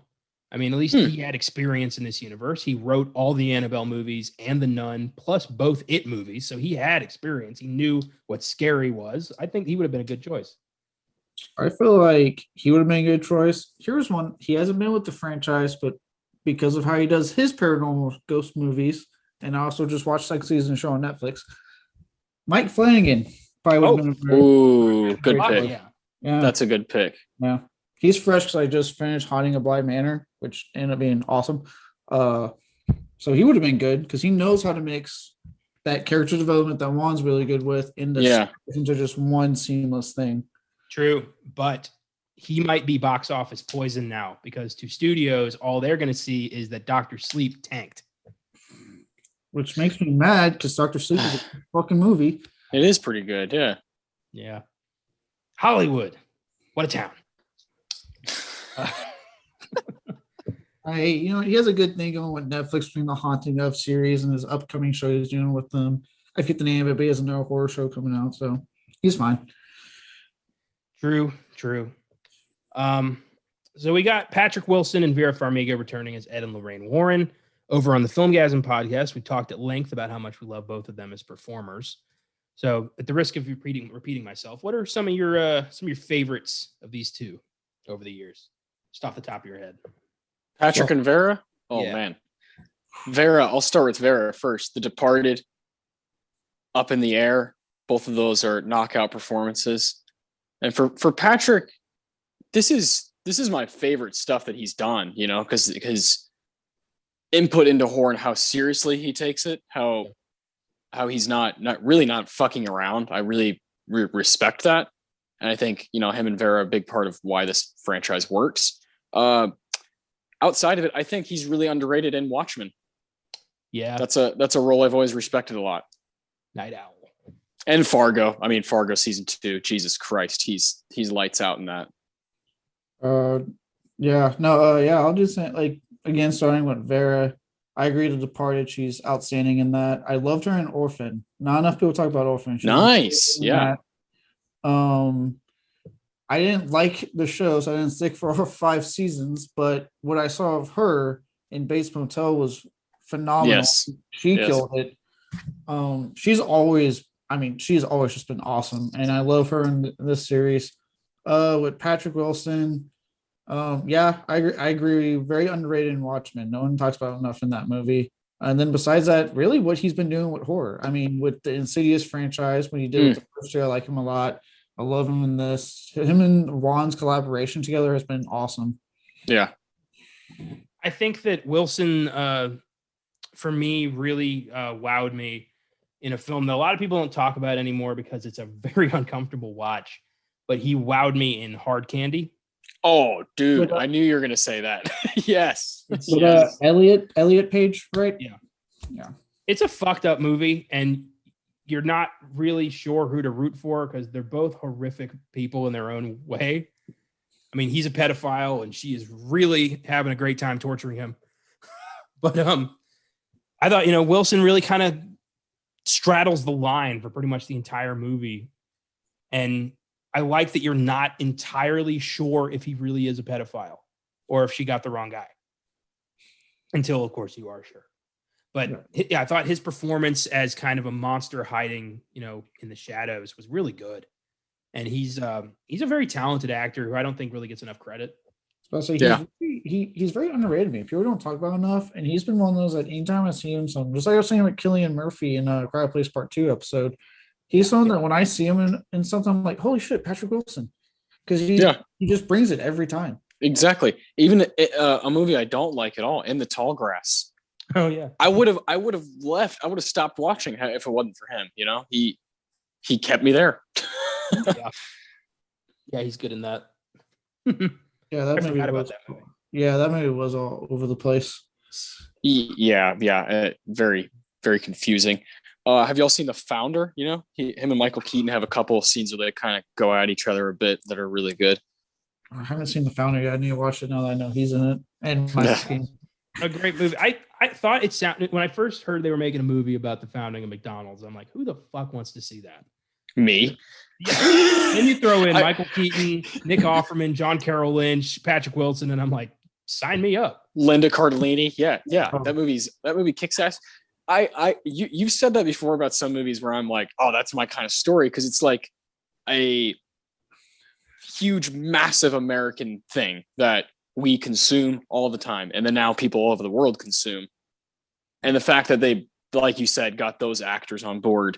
And when I saw John Carroll Lynch and Nick Offerman playing, brothers and partners, business partners, fucking made my day, Well, and for Michael Keaton to play such a despicable thief, like a blatant, he stole their idea, became a billionaire off of it. Yeah. And the movie doesn't really, shy away from that. It's very honest with he stole it straight up. I can see where you're coming from. Like, why would they make a McDonald's movie? I never try to be like that with biography movies, because now that they've announced that, what I'm really excited for about the making of the Texas Chainsaw Massacre, I know me, I'm fucking pumped. Like, I'm ready to go to the theater already for it. But I know there's someone who is not into it like I am with like the t-shirts and the tattoo and all that shit. That's like, who the fuck? Why would you make this movie? I'm like, for people like me that want to see it. And I'm sure with the music biographies, once they start getting into bands that I like Tool and Slipknot and Korn, and they start doing those, I'll be excited. But people are going to be like, why would they make a Slipknot one? Well, because they did this for fucking music. I get what you're coming from. I try not to judge biopics either, but it's a natural reflex for me to think like, it's a movie about McDonald's, it's a movie about Facebook. I'll say I'm not saying it's not natural, because when they first announced the Social Network, I was like, really, a Facebook movie? But it ended up being a fucking great movie. Yeah, I saw that trailer and I was fucking jizzing in my pants. Like a movie about the founding of Facebook is like, yeah, I want to know how that fucking happened. To be fair, I knew nothing about Facebook at the time. I knew nothing about Facebook. I just thought it was like the replacement for MySpace. I barely used it. I hadn't seen pretty much anything from David Fincher or Jesse Eisenberg or Andrew Garfield, so I had no emotional investment in that. And now, when I watched it fairly recently, I'm like, God damn, this is engaging as hell. I get it. Yeah, it's fucking awesome. And it's going to get weirder and better and weirder as time goes on because Facebook gets weirder and, stranger and larger and more powerful. And so that movie will just age like fine wine because it's the company that it's about is just so bizarre. Yeah. So like I understand that reaction because it's like really, but after being wowed by The Social Network, I'm sure I'll get wowed when I watch it by The Founder. And I guess more recently, like Ford F. Fieri really wowed me. Yes, there you go. Yeah, holy shit. That was a good movie. That's like, you know what? Whatever biography you want to do, bring it on. If I don't get it, bring it on. I'll be there. You guys keep wowing me. Fuck it. But I hate when it can go the other way when you have a very potentially interesting subject and the movie is absolute horseshit. There was Ask Tom Hardy. Yeah. Have you guys ever seen the film Hyde Park on Hudson? No. The biopic of Franklin D. Roosevelt's affair he had with his second cousin in the midst of World War II. Sounds fascinating. Yeah. Bill Murray plays FDR, and the film is an absolute interesting choice. It's horrible. He was so miscast. Yeah. It toys with like his relationship with King George VI, and it just never does anything. It's so dull and disingenuous, and I was really bummed out. You guys know I'm a huge history buff, so I was really looking forward to that. And so I hate when that shit happens. And then you get rewarded by films like Judas and the Black Messiah that just they know the vision that they have the entire film, and it works. The performances work, and you're like, fuck yeah, that was one of the best movies I've seen the past couple of years. And that occasionally happens. Yeah, unfortunately, our biopics are winners. Yeah. Well, that's, like any genre. There's good and bad movies in every genre. Right. No genre that's always great. Yeah. You're not always going to get it straight out of Compton. I mean. There you go. Yeah.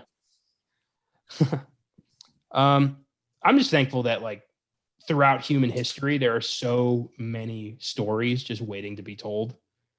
Mm-hmm. We'll never run out. That's always a good feeling. History's never going to stop. Yeah, and the best is you got guys like Robert Eggers, who's like, I'm gonna take pieces of history and make my own little fiction out of it, and that's even cooler. There's so much, kind of like mythos around the world of all these different kind of, so much imagination around the world that you can play with, and I love that we have creators that are willing to do that. It's awesome. Straight up. Yeah. That's why I keep waiting for my my heavy metal biopics to come out. So stand by. Yeah, they will. They'll be here, man. They'll be here because I think it just takes time. It's all about when they come back. Like what's something like Slipknot. I'd say now, like 20 years ago, is when they were probably in their prime, right? So give it a little longer. I think it'll be something that people would be willing to see and talk about. Because then, my kids, your kids, whoever would have no idea who they are unless we have those kind of movies. So that'd be awesome. Or if you want to fast track that, just wait till the lead singer dies. You'll get one in 3 years. Or that. Yeah, that's always That's true. But I don't want to see Corey Taylor go. I like hell that. No. That would be a big deal, man. Yeah, Corey Taylor, not just that. Stone Sour, right? I mean, he's got multiple fan groups. So Stone Sour, his solo album that released last year. Like, yeah, I don't want to see him go yet. He's still doing shit. I know nothing about Slipknot. It's not my zone. You know how much I love Slipknot. I know. My older brother is really into them, so I know a few tracks. But he had the mask with the long nose. Oh yeah. My brother had one of those masks, so he'd like wear it around the house and try to scare me and shit. And my parents fucking hated it. That's cool.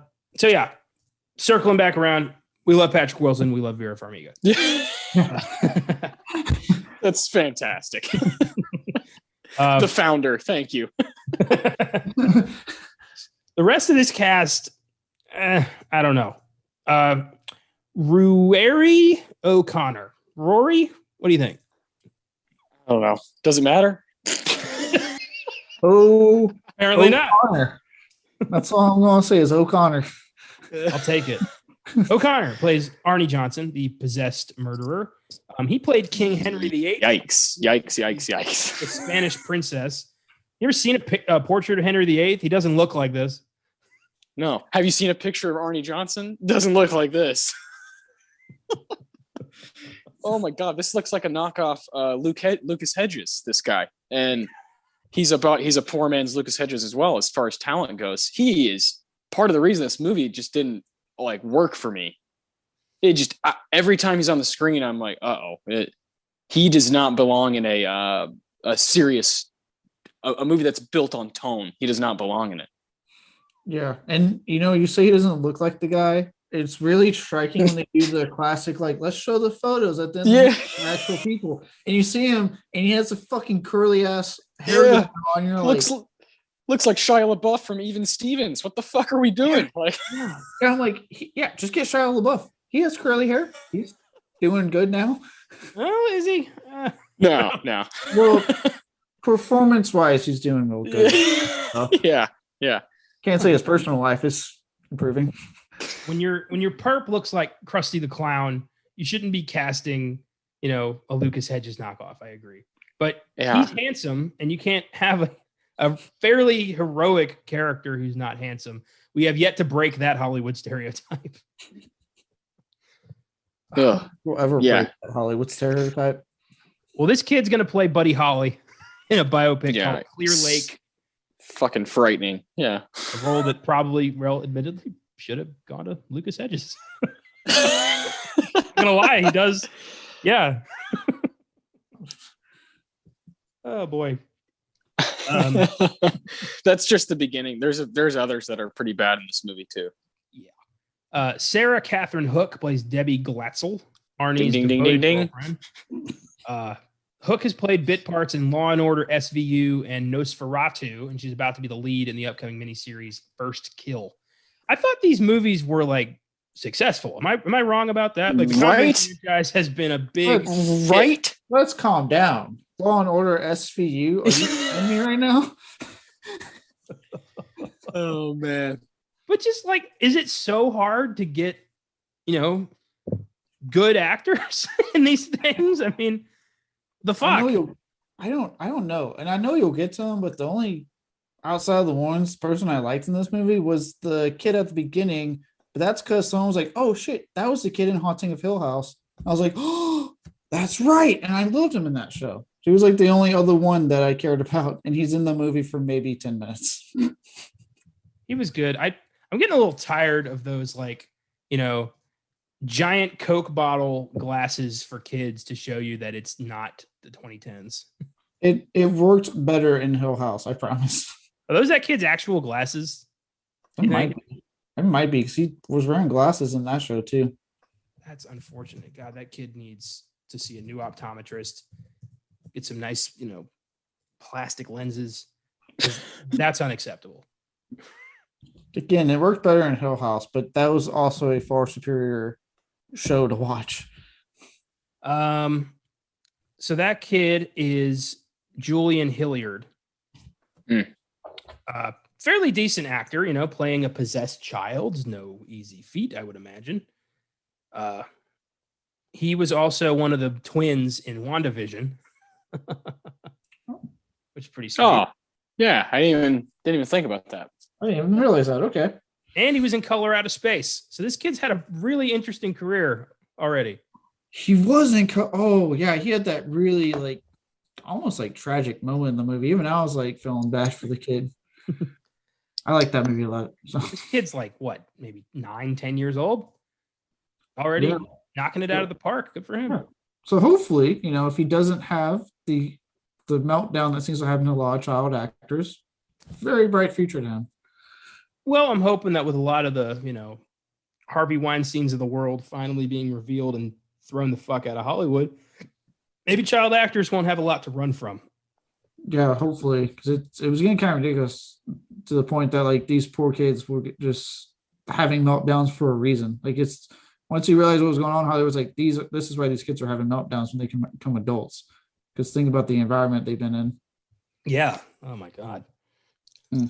Well, hopefully this kid has a bright future ahead of him. I mean, already, he's a part of 2 huge franchises already. he's been attached to a hit Netflix horror show, this, and fucking MCU. So hopefully he keeps that going. Not bad. Yeah. John Noble plays the ex-priest Father Kastner.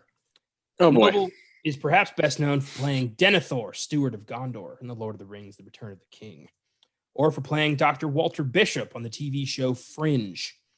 He's a reliable, dedicated character actor who elevates every project he's a part of, and he is sleepwalking his way through this movie. Holy shit. Yeah. Yeah, I don't even know what to say. I remember when I saw him, I was like, oh, I like this guy. And then he started playing his part, and I was like, I don't like him in this movie. Like, God damn it.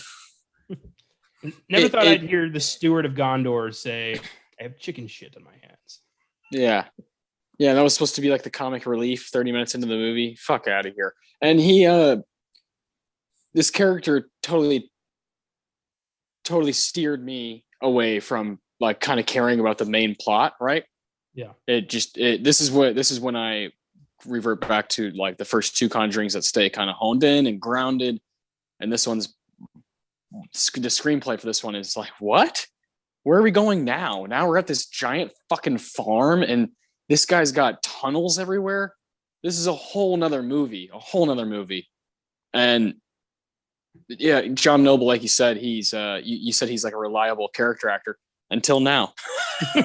Yeah. He elevates the movies he's in until he hit this one. Yeah, I kind of regret saying that now. Yeah, maybe I spoke too soon. Yeah, just this one. It's just this one until 2021. Was anyone surprised when he turned out to be kind of a bad guy? No. I remember when he first got introduced and then he disappeared. My first thought was, oh, they did that thing when they get some really good like character actor that we know. Yep. Deliver exposition and they disappear. So I didn't think about it. But then when like Ed had his like aha moment, I was like, he's involved with this, isn't he? He's either the bad guy or that bitch is related to him somehow. I was like, he's involved. He's fucking involved. It reminded me of those moments in like network TV, like Law and Order, when like they have a big name guest star and you're like, well, no shit, he's the killer. Like what? Matt Dillon's in this one. Well, obviously he did it. That's what it reminded. Yeah. You're gonna throw John Noble into this? Yeah, he's involved. As Father Kastner? Yeah, come on. Yeah. Ridiculous. Who had chicken shit on his hands. Yeah, they could have just called him, Father Plot Device, because he basically was. Yeah. Oh boy. Can we get rid of that? That's a trope we don't talk about enough in paranormal movies of recent years. Hire a really big name character actor like him or Vincent D'Onofrio to basically just exposition, and then they disappear or they become the villain. You mean D'Onofrio did his entire performance through Skype? Yes. Like, yeah, J.K. Simmons in Dark Skies. Like, it's a thing. You get a big name, you have him film his role in his like apartment with a dark camera, and then just throw it into the movie. And it bugs me too when like something like Sinister, a good movie, you take away that fucking that whole Vincent D'Onofrio stuff, probably would have been an even better movie. I don't know why they did that. I liked it without that. My biggest gripe with Sinister, would it have been so hard to give that fucking deputy a name?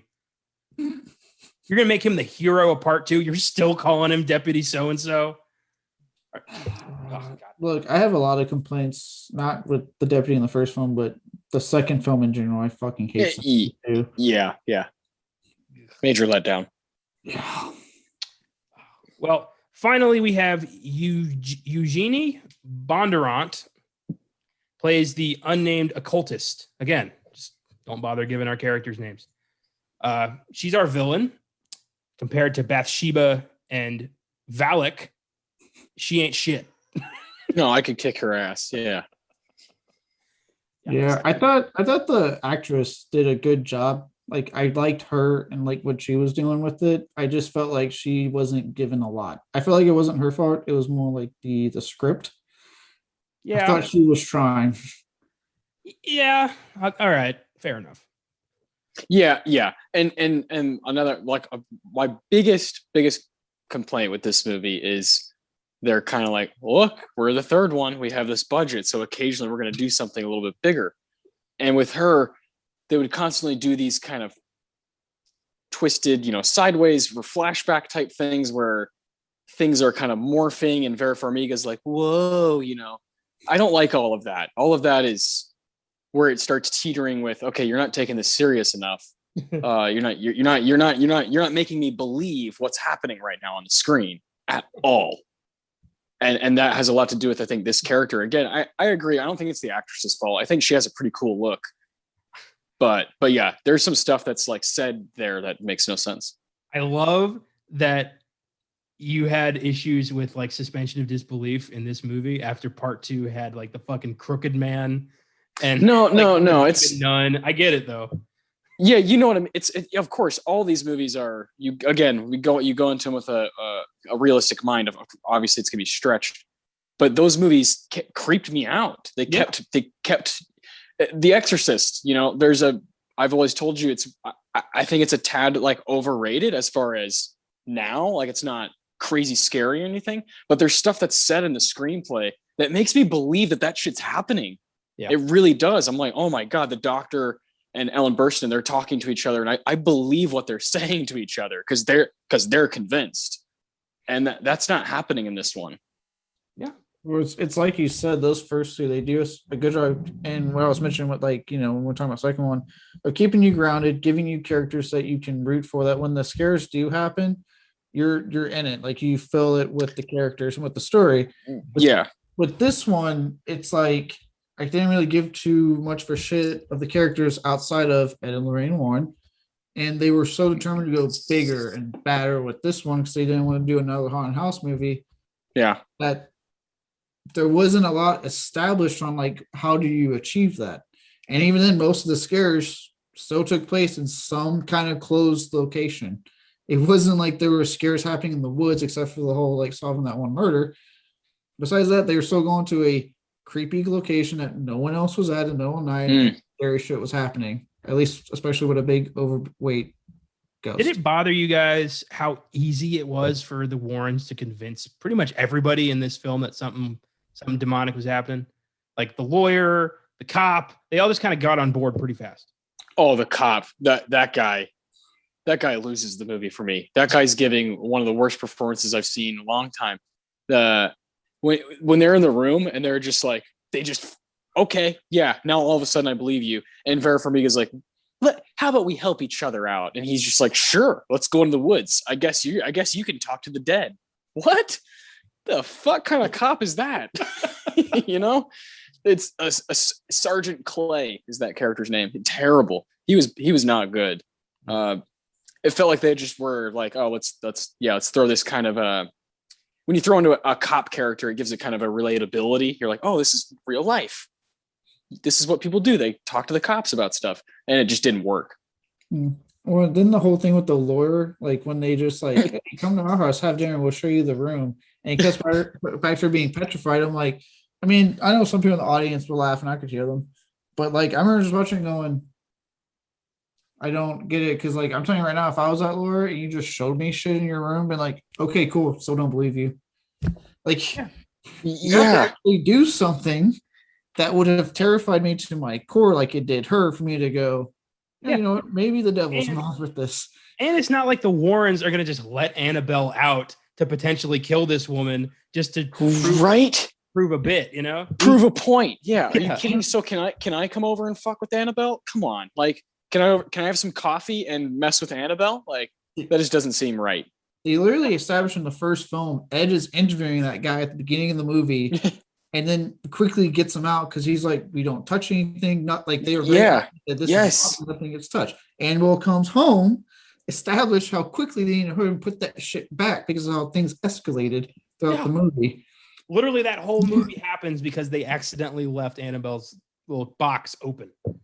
Yeah, so it's like, how the fuck am I supposed to believe that this woman got shook to her core having dinner? Unless Lorraine's cooking is terrible. I don't know. Yeah. Her cooking was so horrific, it actually made her believe in the devil. Because someone's got to go to hell for this shit. I'd buy that. Yeah. The confidence from from Patrick Wilson in that scene when he's like, yeah, you come over for dinner, and if you don't believe us, we'll butt out. You'll butt out? Like, all of a sudden, you just don't care? Yeah. So stupid. Terrible. The structure. So it's not our fight anymore. Yeah. Good luck, Arnie. You got this, kid. Yeah. Settle up, partner. Yeah. Buckle up, buckaroo. Fucking ridiculous, man. So, The Conjuring, The Devil Made Me Do It. I don't like the title either. I'm just going to say that. Neither do I. I cannot stand semicolon and then something after. Not a fan of all that.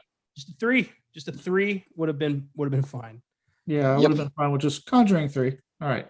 It's got an IMDb score of 6.6, a Rotten Tomatoes score of 60% and dropping. It did dethrone A Quiet Place 2 at the box office, grossing $57 million so far on its $39 million budget. So it's doing okay. It's not doing, normal summer movie season prices, but I don't know if that reflects the pandemic or the quality of the film. Yeah. Well, I mean, it's hard to tell because, again, horror movies so far with this whole post-pandemic beginning, people kind of slowly going back to the theater. Yeah. It has been dominating. I mean, Godzilla versus Kong, to an extent, Spiral, Quiet Place Part 2, like all of them have been number one when they come out. Like horror's just been doing fine. So yeah, I always will. Yeah. Yeah. I don't know if it's just like that box office is good because of horror continuing its trend right now, or I don't know. I'm just happy that horror is doing good still in the box office, at least until apparently fucking F9 The Fast Saga comes out. Yeah, it's already well past 250 million worldwide. I'm aware that it hasn't hit America and it's already made over its budget. I'm very aware. I think there's some new franchise Viagra in town, and his name is John Cena. Oh, Jesus. You can't see me. If The Rock is franchise Viagra, John Cena is at least franchise Cialis. You think that makes The Rock mad? He's like, I revived this the first time. What's going on here? I don't think anything can make The Rock mad. I think that dude is living in his own happy little world. He's, a giant motherfucker who could probably, bend a car. I don't think he has any worries at all. No, because now I think about it, he didn't badmouth anyone on that set like they did him. When he had his little moment with beef with him and Vin Diesel, they all badmouthed him, and he was just like, hey, we just had a thing. I'm going to do my own thing. It's fine. What was The Rock's big demand? Show up on set on time, be professional. Yeah. Egads. How dare he? God. How dare the guy who has much more movie under his belt say that about the guy that only has this one saga he's known for, because he won't give me more Riddick movies. God damn it. When did do your fucking job become a diva complaint? Try hard. Yeah. God damn. Anyway, let's talk some highlights. Conjuring 3, just some stuff we noticed, stuff we wanted to bring up. The use of Blondie's Call Me. What'd you think of that? Kind of turning a little demonic when the demon goes after Arnie during the stab scene. What'd you think of that? It was cool, but at the same time, this whole like slowing down music for horror movies and playing with the original song, I'm so tired of it because they do it in trailers all the time. You know what was my favorite thing about the first two Conjurings was how much it avoided or rebranded horror cliches. And then here we are with the third one, and it is nothing but. For me, when it comes to highlights with this film, the most I can tell you is the beginning and the end. I think they blow their load way early in this movie and then don't regain it to like the end, and then it's over. Yeah, that's your typical Hollywood producer right there. I thought the opening was okay. I wasn't that jazzed. I was like, I've seen better exorcisms, 15 seasons of Supernatural, 5 seasons of Angel. I've seen better exorcisms. I just don't know why I'm supposed to care that early about this kid. Yeah. I don't. Yeah. Go like movies like this. Possession movies are obviously really hard and really tough to keep that tone, and this movie's trying to have a dark tone, and it's really trying to mess with, like the occult, and that's really cool and all, but like you said, really, I think it's well put, blowing their load at the beginning of the movie, just kind of, here's what we got, here's our best stuff, here's my best directing right here, and here's our best special effects already, right away. I get that they didn't want to be formulaic. The first two movies, you meet the family, weird shit happens steadily, the Warrens show up, they fix it, end credits. I get that they didn't want to do that again, but the reason that works is because you get to know this family, you get to care about them, and you feel bad when shit happens, and then you're happy the Warrens are there to fix it. You're along for the ride. With this one, if you're just thrust into the end of the story, you don't care. There's no emotional stakes for you. There's two things this movie tried so hard to do. One, be different than the first two. Two, have a darker tone. I think it succeeded in the darker tone. I think having like the occultism and Satanist stuff involved helped a little bit. I'm not saying it was super dark, but there were definitely like darker moments compared to the first two movies. But as far as like being different, I don't think it worked too well because they didn't bother with character, plot, scares. That seemed to take a backseat to we have to be different. I think had James Wan just stayed on board and directed, that probably wouldn't have been the case. I feel like they could have had a different Conjuring film that would have worked completely with him on board. Yeah. He did not direct this one. I think you're right on the money there. Yeah. Did you find it ironic that the demonologists who have a room full of dangerous objects they have collected over a long and lucrative career tell Kastner that he should burn his collection of demonic objects? Yeah, what was that about? I was watching it with Brianna, right? And we just kind of looked at each other like, wait a minute. Aren't you guys demon detectives? Don't you have a bigger and much more dangerous room than he does? Don't you have a whole doll? Yeah. That has escaped multiple times. And then Lorraine, I don't want to go in there. I'm like, what makes this room different from yours in your own home? What could possibly be new to you? Like all that's in there is books. And literally that's safer than what you have, because as long as you don't read the books, you're fine. Yeah, you even look in that little music box, that fucking Bathsheba is gonna kill you. Yeah, you just stare at something in their room and you're doomed.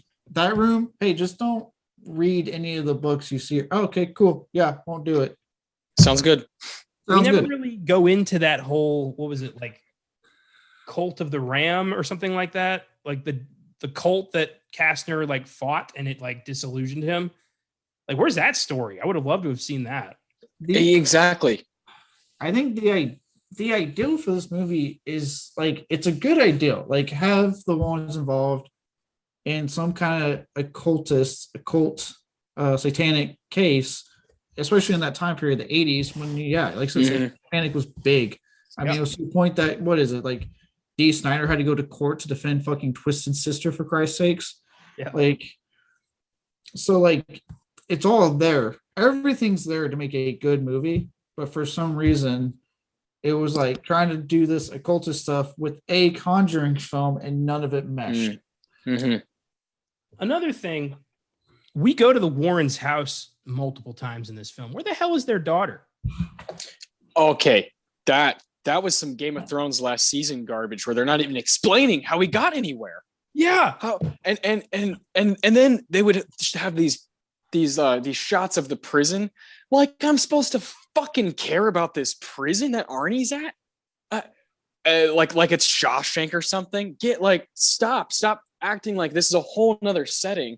And then we're back at the Warrens' house. Then we're at their house. Then we're at this fucking dog pound. Where are we? And then we're in tunnels under the ground. It was like 5 movies in one. Really frustrating. Yeah, and then the whole thing with their daughter, the amount of things that happened to them. At one point, when the occult ends up in their home. Yeah. He's worried about his wife, obviously. At no point he's like, where's our daughter? We have to make sure I'm like, Shouldn't you worry about your daughters? She was in your home. You might want to go check on your fucking daughter, dude. We see her briefly when Ed's in the hospital, and then she just is never seen again. I mean, like you said, the demon's in their house. Fucking Debbie is there, but no daughter. No daughter. And not only that, you notice when he wakes up, he just keeps saying Lorraine. Like never says like your daughter who's sitting right there. I'm like, did she do something? Yeah, she let Annabelle out. I don't think they were happy about that when they found out. She's grounded. Yeah. God, that's so lazy. I did Logistics, like the little nod when they like Lorraine walks in with flowers and like, look what the Perrin family sent. But that was like, yeah. Although, I know we're kind of tearing it apart. I will say anything when it comes to performances of Vera Farmiga and Patrick Wilson is fantastic. So I'll give the movie this much. Like they are both so wonderful. That little scene when he has like they have to go into the cellar to look for something underneath the house, where the waterbed used to be. And he's like, honey, don't go down there. Your dress will get dirty. Like he's clearly not wanting her to go down there. It's a sweet, funny little moment that actually made me laugh. Oh, there was a solid relationship at the end when he doesn't have his pills and she opens her locket and there's a pill in there. Like that's great. Yeah. They're great. They're a great couple. I love like their relationship goals straight up. But the movie around them needs work. No, and the movie wanted at times, especially towards the end, wanted to just be like oh shit, we got to wrap this thing up, because people might not see Vera and Patrick together again in this setting. So they show them under the gazebo a million times as kids. I was like, wait, is this a rom-com now? I love the little touches, like you said, the pill in the locket, or like when he talks about her dress. But when you just keep nailing it, showing them as whatever 16-year-olds, it gets a little old. Like I'm watching The Notebook, Yeah. Another cliche I fucking hated, and it was when Ed gets possessed and he's trying to kill Lorraine, and Lorraine's like, remember who you are, remember me. And he like fights it. I'm so tired of seeing that. It's in every fucking genre. There's one of those. He's not gonna kill her. You know that. There's no emotional stakes in that at all. And I want that. Yeah, that was, and yeah, like it's like Austin was saying, it makes you go back to that goddamn scene on the gazebo. Which the first time they showed, I was like, okay, cool, sweet.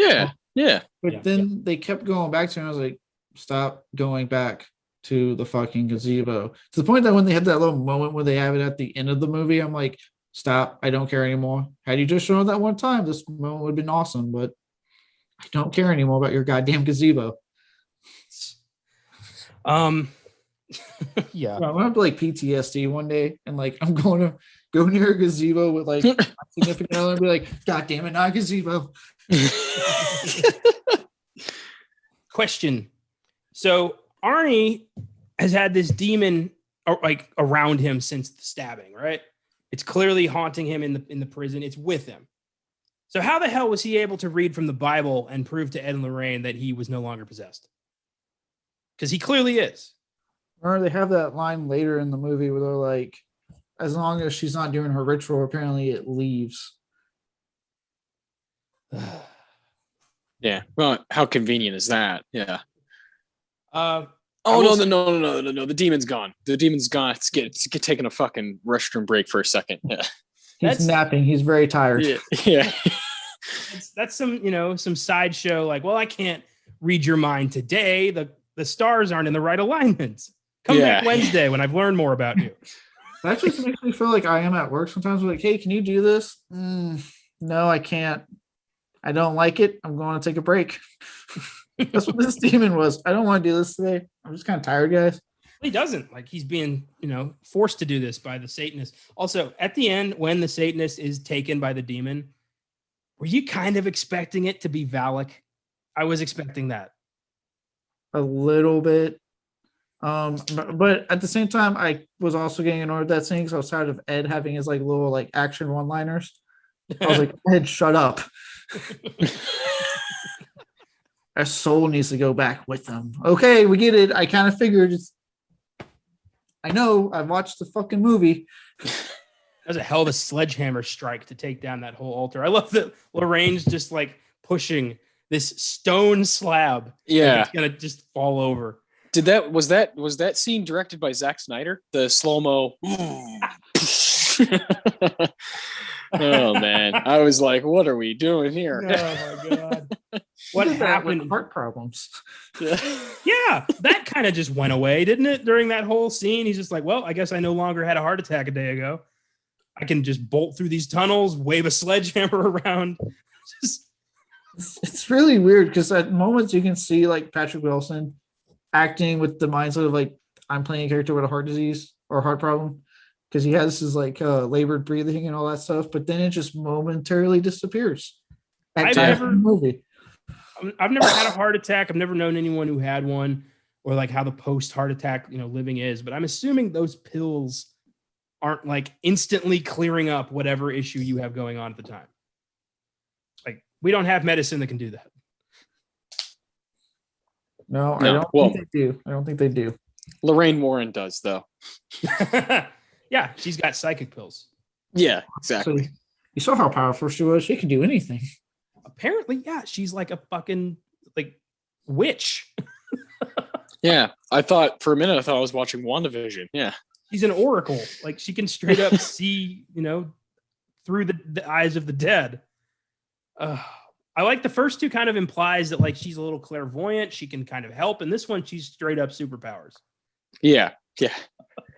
Oh boy. Yeah, and I think the first two, well, especially that first one, that's my favorite. I don't know about you guys of the three, right? First one.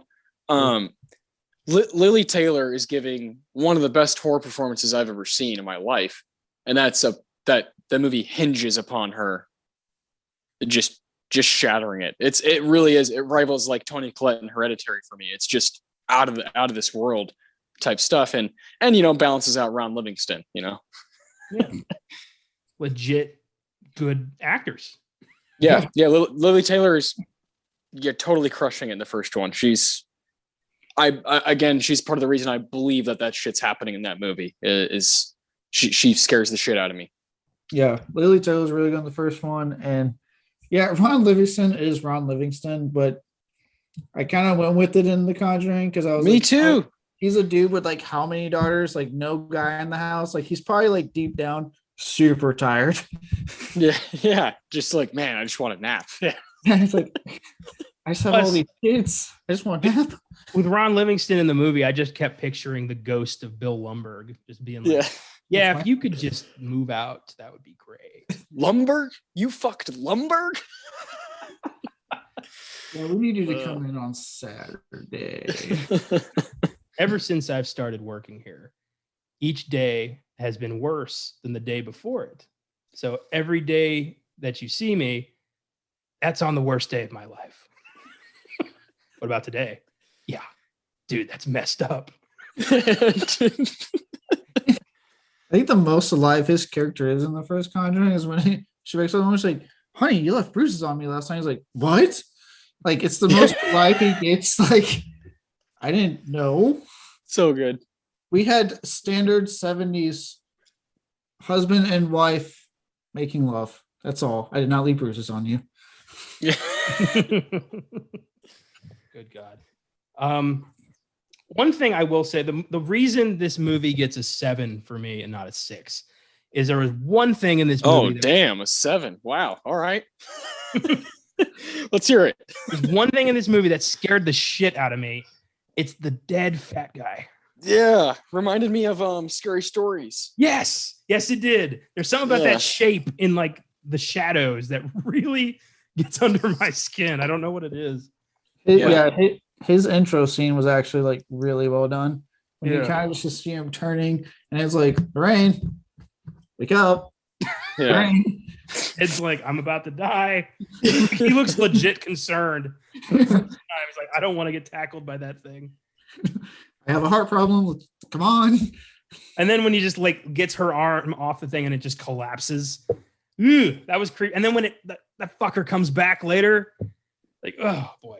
Yeah, that was unnerving. In his house, no concern for the daughter in his house. That guy fucking ate the daughter. That's what happened. Oh, there you go. Yeah. He's gone.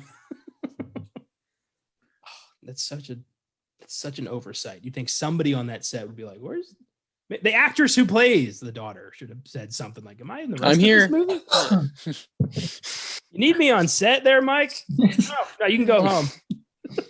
And look, I didn't mean to let them out of the box in the last movie, but You know what you did. Go home.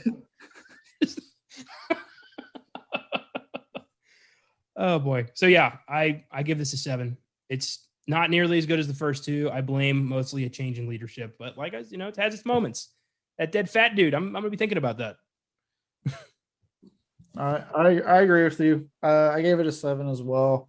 Vaughn not being attached to direct it does show. I think they try a little too hard to go over to be bigger than the past two. It does have its moments. I think again Wilson and Farmiga are as stellar as they have been for the past two films and now this one. So yeah, 7 as well. Yeah. Oh boy. I feel like we just kind of shit on it the whole time. Yeah, No. I hear you guys. I think the fat man, that character was really good, and there was a couple set pieces that are really nice. And the beginning is awesome when the little boy is totally fucking, his spine is just spinning and crawling and doing all this stuff. That was really cool. But when you watch, and you guys know more than I do, y'all watch more horror movies than I do. You get tired of the little things that are redundant in this genre, and I think that this movie in particular does that multiple times, right? Where it's not just doing one thing that's redundant in this decade of horror; it does multiple things, and it was quite frustrating. I think my expectations are probably too high. Yeah, but I love the first two. The first two are both like solid 8s for me. And so with that being said, this one's a 5 for me. I think it's right down mediocre street. I don't really see, I might buy it just to finish my collection, but I really don't care to rewatch it anytime soon. Damn. Yeah, I get it. Yeah. I think just really for me, I like getting scared, and it doesn't happen a lot. So even in the shittiest movies, when it does happen, I like to throw a little extra. That's fair. Yeah, I understand that, and it does have its moments of like, "Ooh, man," really, I really was thinking about what was happening. But yeah, this story, we all agree, the story just is lacking in the vision without James Wan. And I also felt the trailer was very disingenuous. I was led to believe this was going to be a horror courtroom drama. Yeah, me too. I was looking forward to that. I thought this was going to be about the trial of Arnie Johnson and proving demonic possession in court. Yes, and Vera Farmiga just played a lawyer in a few years ago, When They See Us, that Netflix miniseries, and she was unbelievable in the courtroom. So I was ready to see her in a different role in the courtroom, Yeah. And then of course Patrick Wilson too. But yeah, we didn't really get that. No, we got none of that. We got the plea and then the sentencing. What a jip. Yeah. Yeah. Well, and not just with this movie, like talking about the cliches and it not really living up. To me, that's been how I felt about the overall Conjuring universe movie franchise. Yeah. Is that honestly, ever after 2, I haven't really cared for a lot of these movies. I really think this is a franchise that's, because of what it is, it's run its course already. Yeah. And that it needs to end, but again, money speaks, and right now it's so hugely successful, so they're going to keep doing them. But I mean, yeah, ever since Conjuring 2, I thought Animal Comes Home was okay. I hated the Nun. I fucking hated the Nun. Not good. Curse of La Llorona was only mildly better, but not by a lot than the Nun. Yeah. And now forgettable. Yeah. And now you have this one, which was the weakest of the main films, and so forth. Those have been, up until this point, the best part of the franchise. Yeah. The only one I really thought was decent, apart from the first two Conjuring, Annabelle Creation was good. But again, I don't remember anything about it. I remember liking it, but I haven't seen it since the movies. And I've watched the first two Conjuring films multiple times, but the rest of them really haven't desired to. And that's a shame. Yeah, we may have seen, like Caleb said, just kind of it ran its course, this franchise, and goes out with a mixed one. You think this is the end? It's an end of an era, at least, right? I think Patrick Wilson and Vera Farmiga I think they're probably done playing these characters. Yeah. But maybe we'll see something, within this world. I hope this guy Michael Chavez finds his niche, because this isn't really it. Is it Chavez? I don't know. Or Chave sounds a little odd, but maybe it is. I don't know. I wasn't sure. I've been calling him Chaves. Yeah. Now I'm not sure. I figured if we do both, one of us has it, so we got it covered. Yeah. There you go. No, I don't. It's hard to tell if this franchise is over or not, because like financially it's still profitable. It is. But critically, I haven't seen any of the films get a good review since Conjuring 2. Like I haven't seen 5 years ago. Yeah. I haven't seen a single one get a good review, and not just from critics. Obviously, you have franchises like Saw that critics hate, but we're on the 9th film now. But even like from the fans, most people I talk to that like really liked this when it first came out haven't again liked anything since Conjuring 2.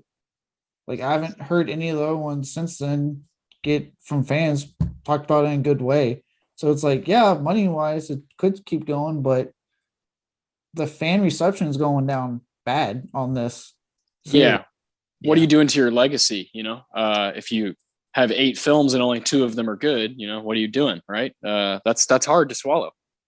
I think that the only one that is still going to happen, because we haven't seen it yet, is obviously the Warren prequel movie, where they take on their first case. And obviously that won't be them. So I just think that Patrick and Vera are done. I think that era is done for this universe. They're going to cast some Riverdale douchebag, and he's going to be Ed. It'll grab somebody off some, Netflix teeny bopper comedy, and that'll be Lorraine, and they'll go after some CGI ghost we don't care about. Nope. Yep. I hope not, man. The devil made me reboot it. That's your sign right there. The moment they do a prequel, get worried. That means they're running out of ideals. Let's go backwards.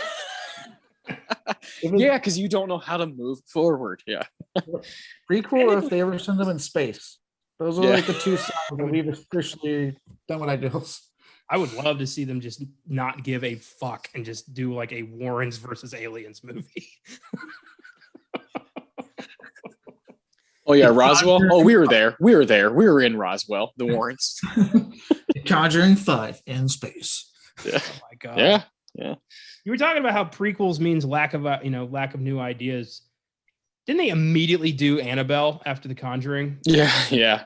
They ran out of ideas really fast. I think they recognized that, like, that was genius marketing. Was like, oh my god, this doll, this thing that we can kind of use as our object, kind of our poster. Yeah.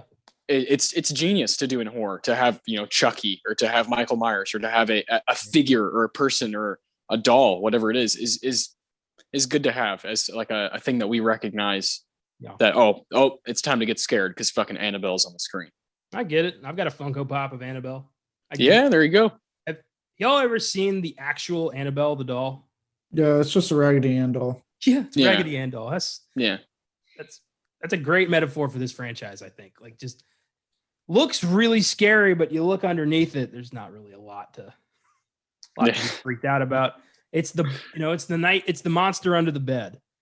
Like, I don't know. I just feel like I wanted more. We should have gotten more. And now I'm going to look back on this whole thing as kind of a letdown. This isn't, admittedly, from the bat, this has not been my most favorite horror franchise that horror's offered me. Because like I said, like I love both Conjurings. Well, the first 2 now at this point.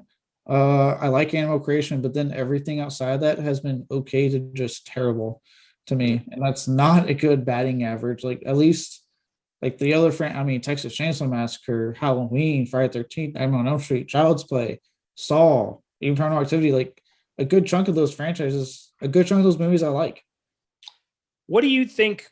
I'm curious. What do you guys think warrants a good franchise? Because I'm thinking at least 3 good movies? Oh, it's so tough. That's so tough. I think it really depends on what you're talking about. I think something like Halloween is really hard to compare to Star Wars.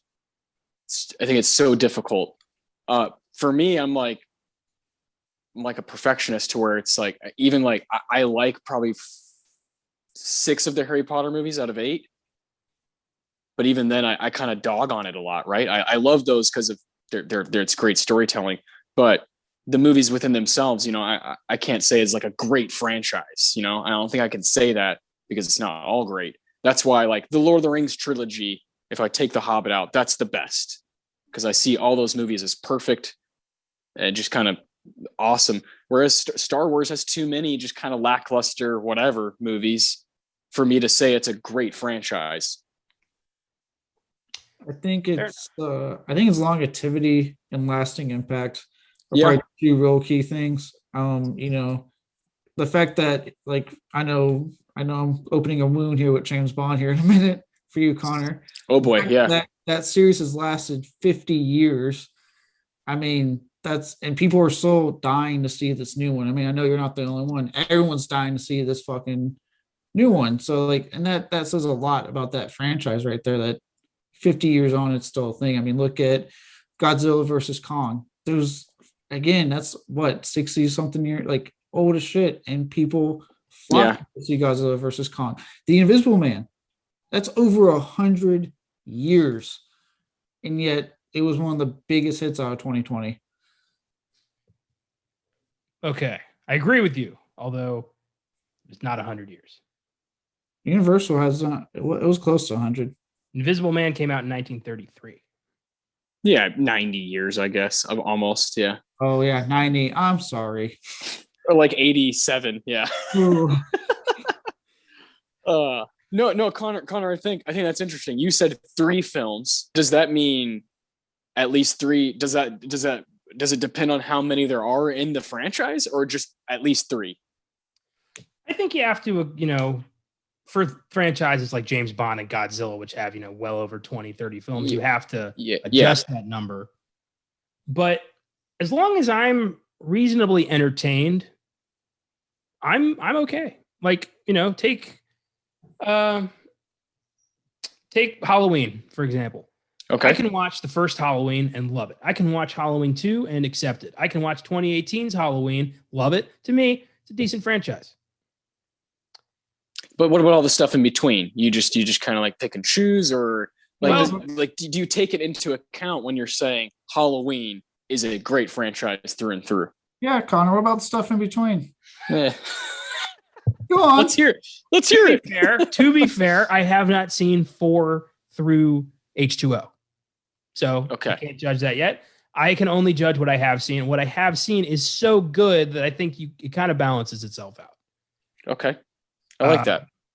Okay, I think Star Wars is good, right? Because it's huge. It's hugely popular, and it's over 40 something year span. So I don't give a rat's ass what's popular. I look into, but it's story. Everybody knows what it is. We've all seen those, right? I haven't seen all the Halloweens either. Star Wars is do you think that is a good franchise? Yeah, I enjoy most of the Star Wars films. I like the prequels for their own misguided fun, but I like those movies. So yes, I would say the same thing with Star Trek. I like most of those too. Okay. There's few franchises that I have just hated every single one of them. I don't think I've ever felt that way, but there's definitely, I guess I'm a little bit harsher. Like, I think I would even say I don't think Rocky is a great franchise because a couple of them I just do not care for at all. I love the Rocky movies. I think the worst franchise I've sat all the way through, and Caleb, you're going to hate me for saying this, but I got to be honest, is Friday the 13th. I think most of those are terrible. I like maybe 1 or 2. I've only seen that 2 franchise. Yeah. I don't like that franchise pretty much at all. Oh my God. Yeah. You son of a bitch. I like when he goes to space, and I like when he fights Freddy. The rest of them I could do without. Those are the backbone of the American slasher craze in the 1980s. Okay. That means nothing to me. I love that series. The first 6 are great, fun movies. 7's weird because he fights a telekinesis. That does get weird. 8 is horribly titled because he does not go to Manhattan until like the last 20 minutes. And then I actually do with a passion hate the one when he goes to hell. I passion hate that one. But yeah, Jason X is awesome. Jason's afraid of water. Why would he hitch a ride on the bottom of a fucking boat? They were on their 8th film. He was afraid of water in that movie. Jesus Christ. Look, he'll never sell me on Friday the 13th. That is a great series with great iconic characters, amazing deaths, and Jason is a fucking badass. Don't you do it. Oh my God. No, thumbs down, because this is not a visual podcast. Yeah, it's not. Ugh. I'm kind of the same way about Freddy, honestly. I think most of those suck too. I think. God, what are you doing to me right now? I'm just basically. Yeah, this is the verbal equivalent of killing you with a voodoo doll. Yeah. Oh man, we've been recording for 2 hours, and it's like, all right, now I'm gonna finally get my franchise noise out. The conversation is for another time. You know, we've yet to tackle Elm Street or Friday on Filmgazm. When we get there, I'll give it another shot. Well, maybe you could take the week off, Connor. Let Caleb and Josh. Honestly, I might. I don't know if I want to go down. I don't know if I want to go back to Springwood or Crystal Lake. I did not enjoy my time there. Oh, you will be going back. You will. Second meeting is always the most important, Connor. Well, thanks for listening, everybody. Next week. That's right. I'm ending this shit right now. Mighty Ducks. That's my favorite franchise. Oh, you know what? I can't wait to make Connor go through the Texas Chainsaw Massacre franchise. That's a fun one. I've seen enough of that. Nope. Horse shit. I've seen enough. We're gonna go through all of them. Next week we get Whimsical with Lin-Manuel Miranda's long-awaited musical In the Heights, releasing in theaters and HBO Max. Okay. 2.5 hours. I looked up. It's 2.5 hours. Oh Christ! Really? Yeah. Oh man. Short musicals don't exist. No, they don't. They really like to just hammer it home, don't they? Yep. Also releasing is Anton Fuqua's Infinite, exclusively on Paramount Plus. I don't have very high hopes for that one, but I'm going to watch it nonetheless. It's what we do. Peter Rabbit 2: The Runaway also comes out, but we're not going to do that one. Yeah, gotta. I'll save that maybe for an Oscar Sunday. It's going to be our 200th episode spectacular, the Peter Rabbit franchise. You're telling me out of all those movies that you're not the most excited for Peter Rabbit 2? Actually, yeah. I mean, Jesus, yeah. Musicals are not really my thing, but that movie's gonna be talked about a lot in the Heights. So next week is going to be a 2.5 hour musical and an unofficial Mark Wahlberg Highlander remake that nobody asked for. Yeah, sweet. God, what a great weekend. What's on Filmgazm this week? On Wednesday's Filmgazm, Josh and I are discussing the 1983 slasher cult classic Sleepaway Camp, which I actually did like. So there you go. Not a horror prude or whatever. I like good movies and I don't like bad ones. Caleb. No, you're kind of a prude. Most of the horror fans will kill you for not liking Friday the 13th, so you calm down there. On Oscar Sunday, Austin and I will be discussing the 1958 Sidney Poitier, Tony Curtis drama, The Defiant Ones. Looking forward to that. Probably a good movie, I would imagine. I want to thank Caleb and Austin for being here today. Thank you, guys. It's been a blast. Oh, yeah. Loved it. Have a great week, everyone, and keep watching movies. We'll see you next week.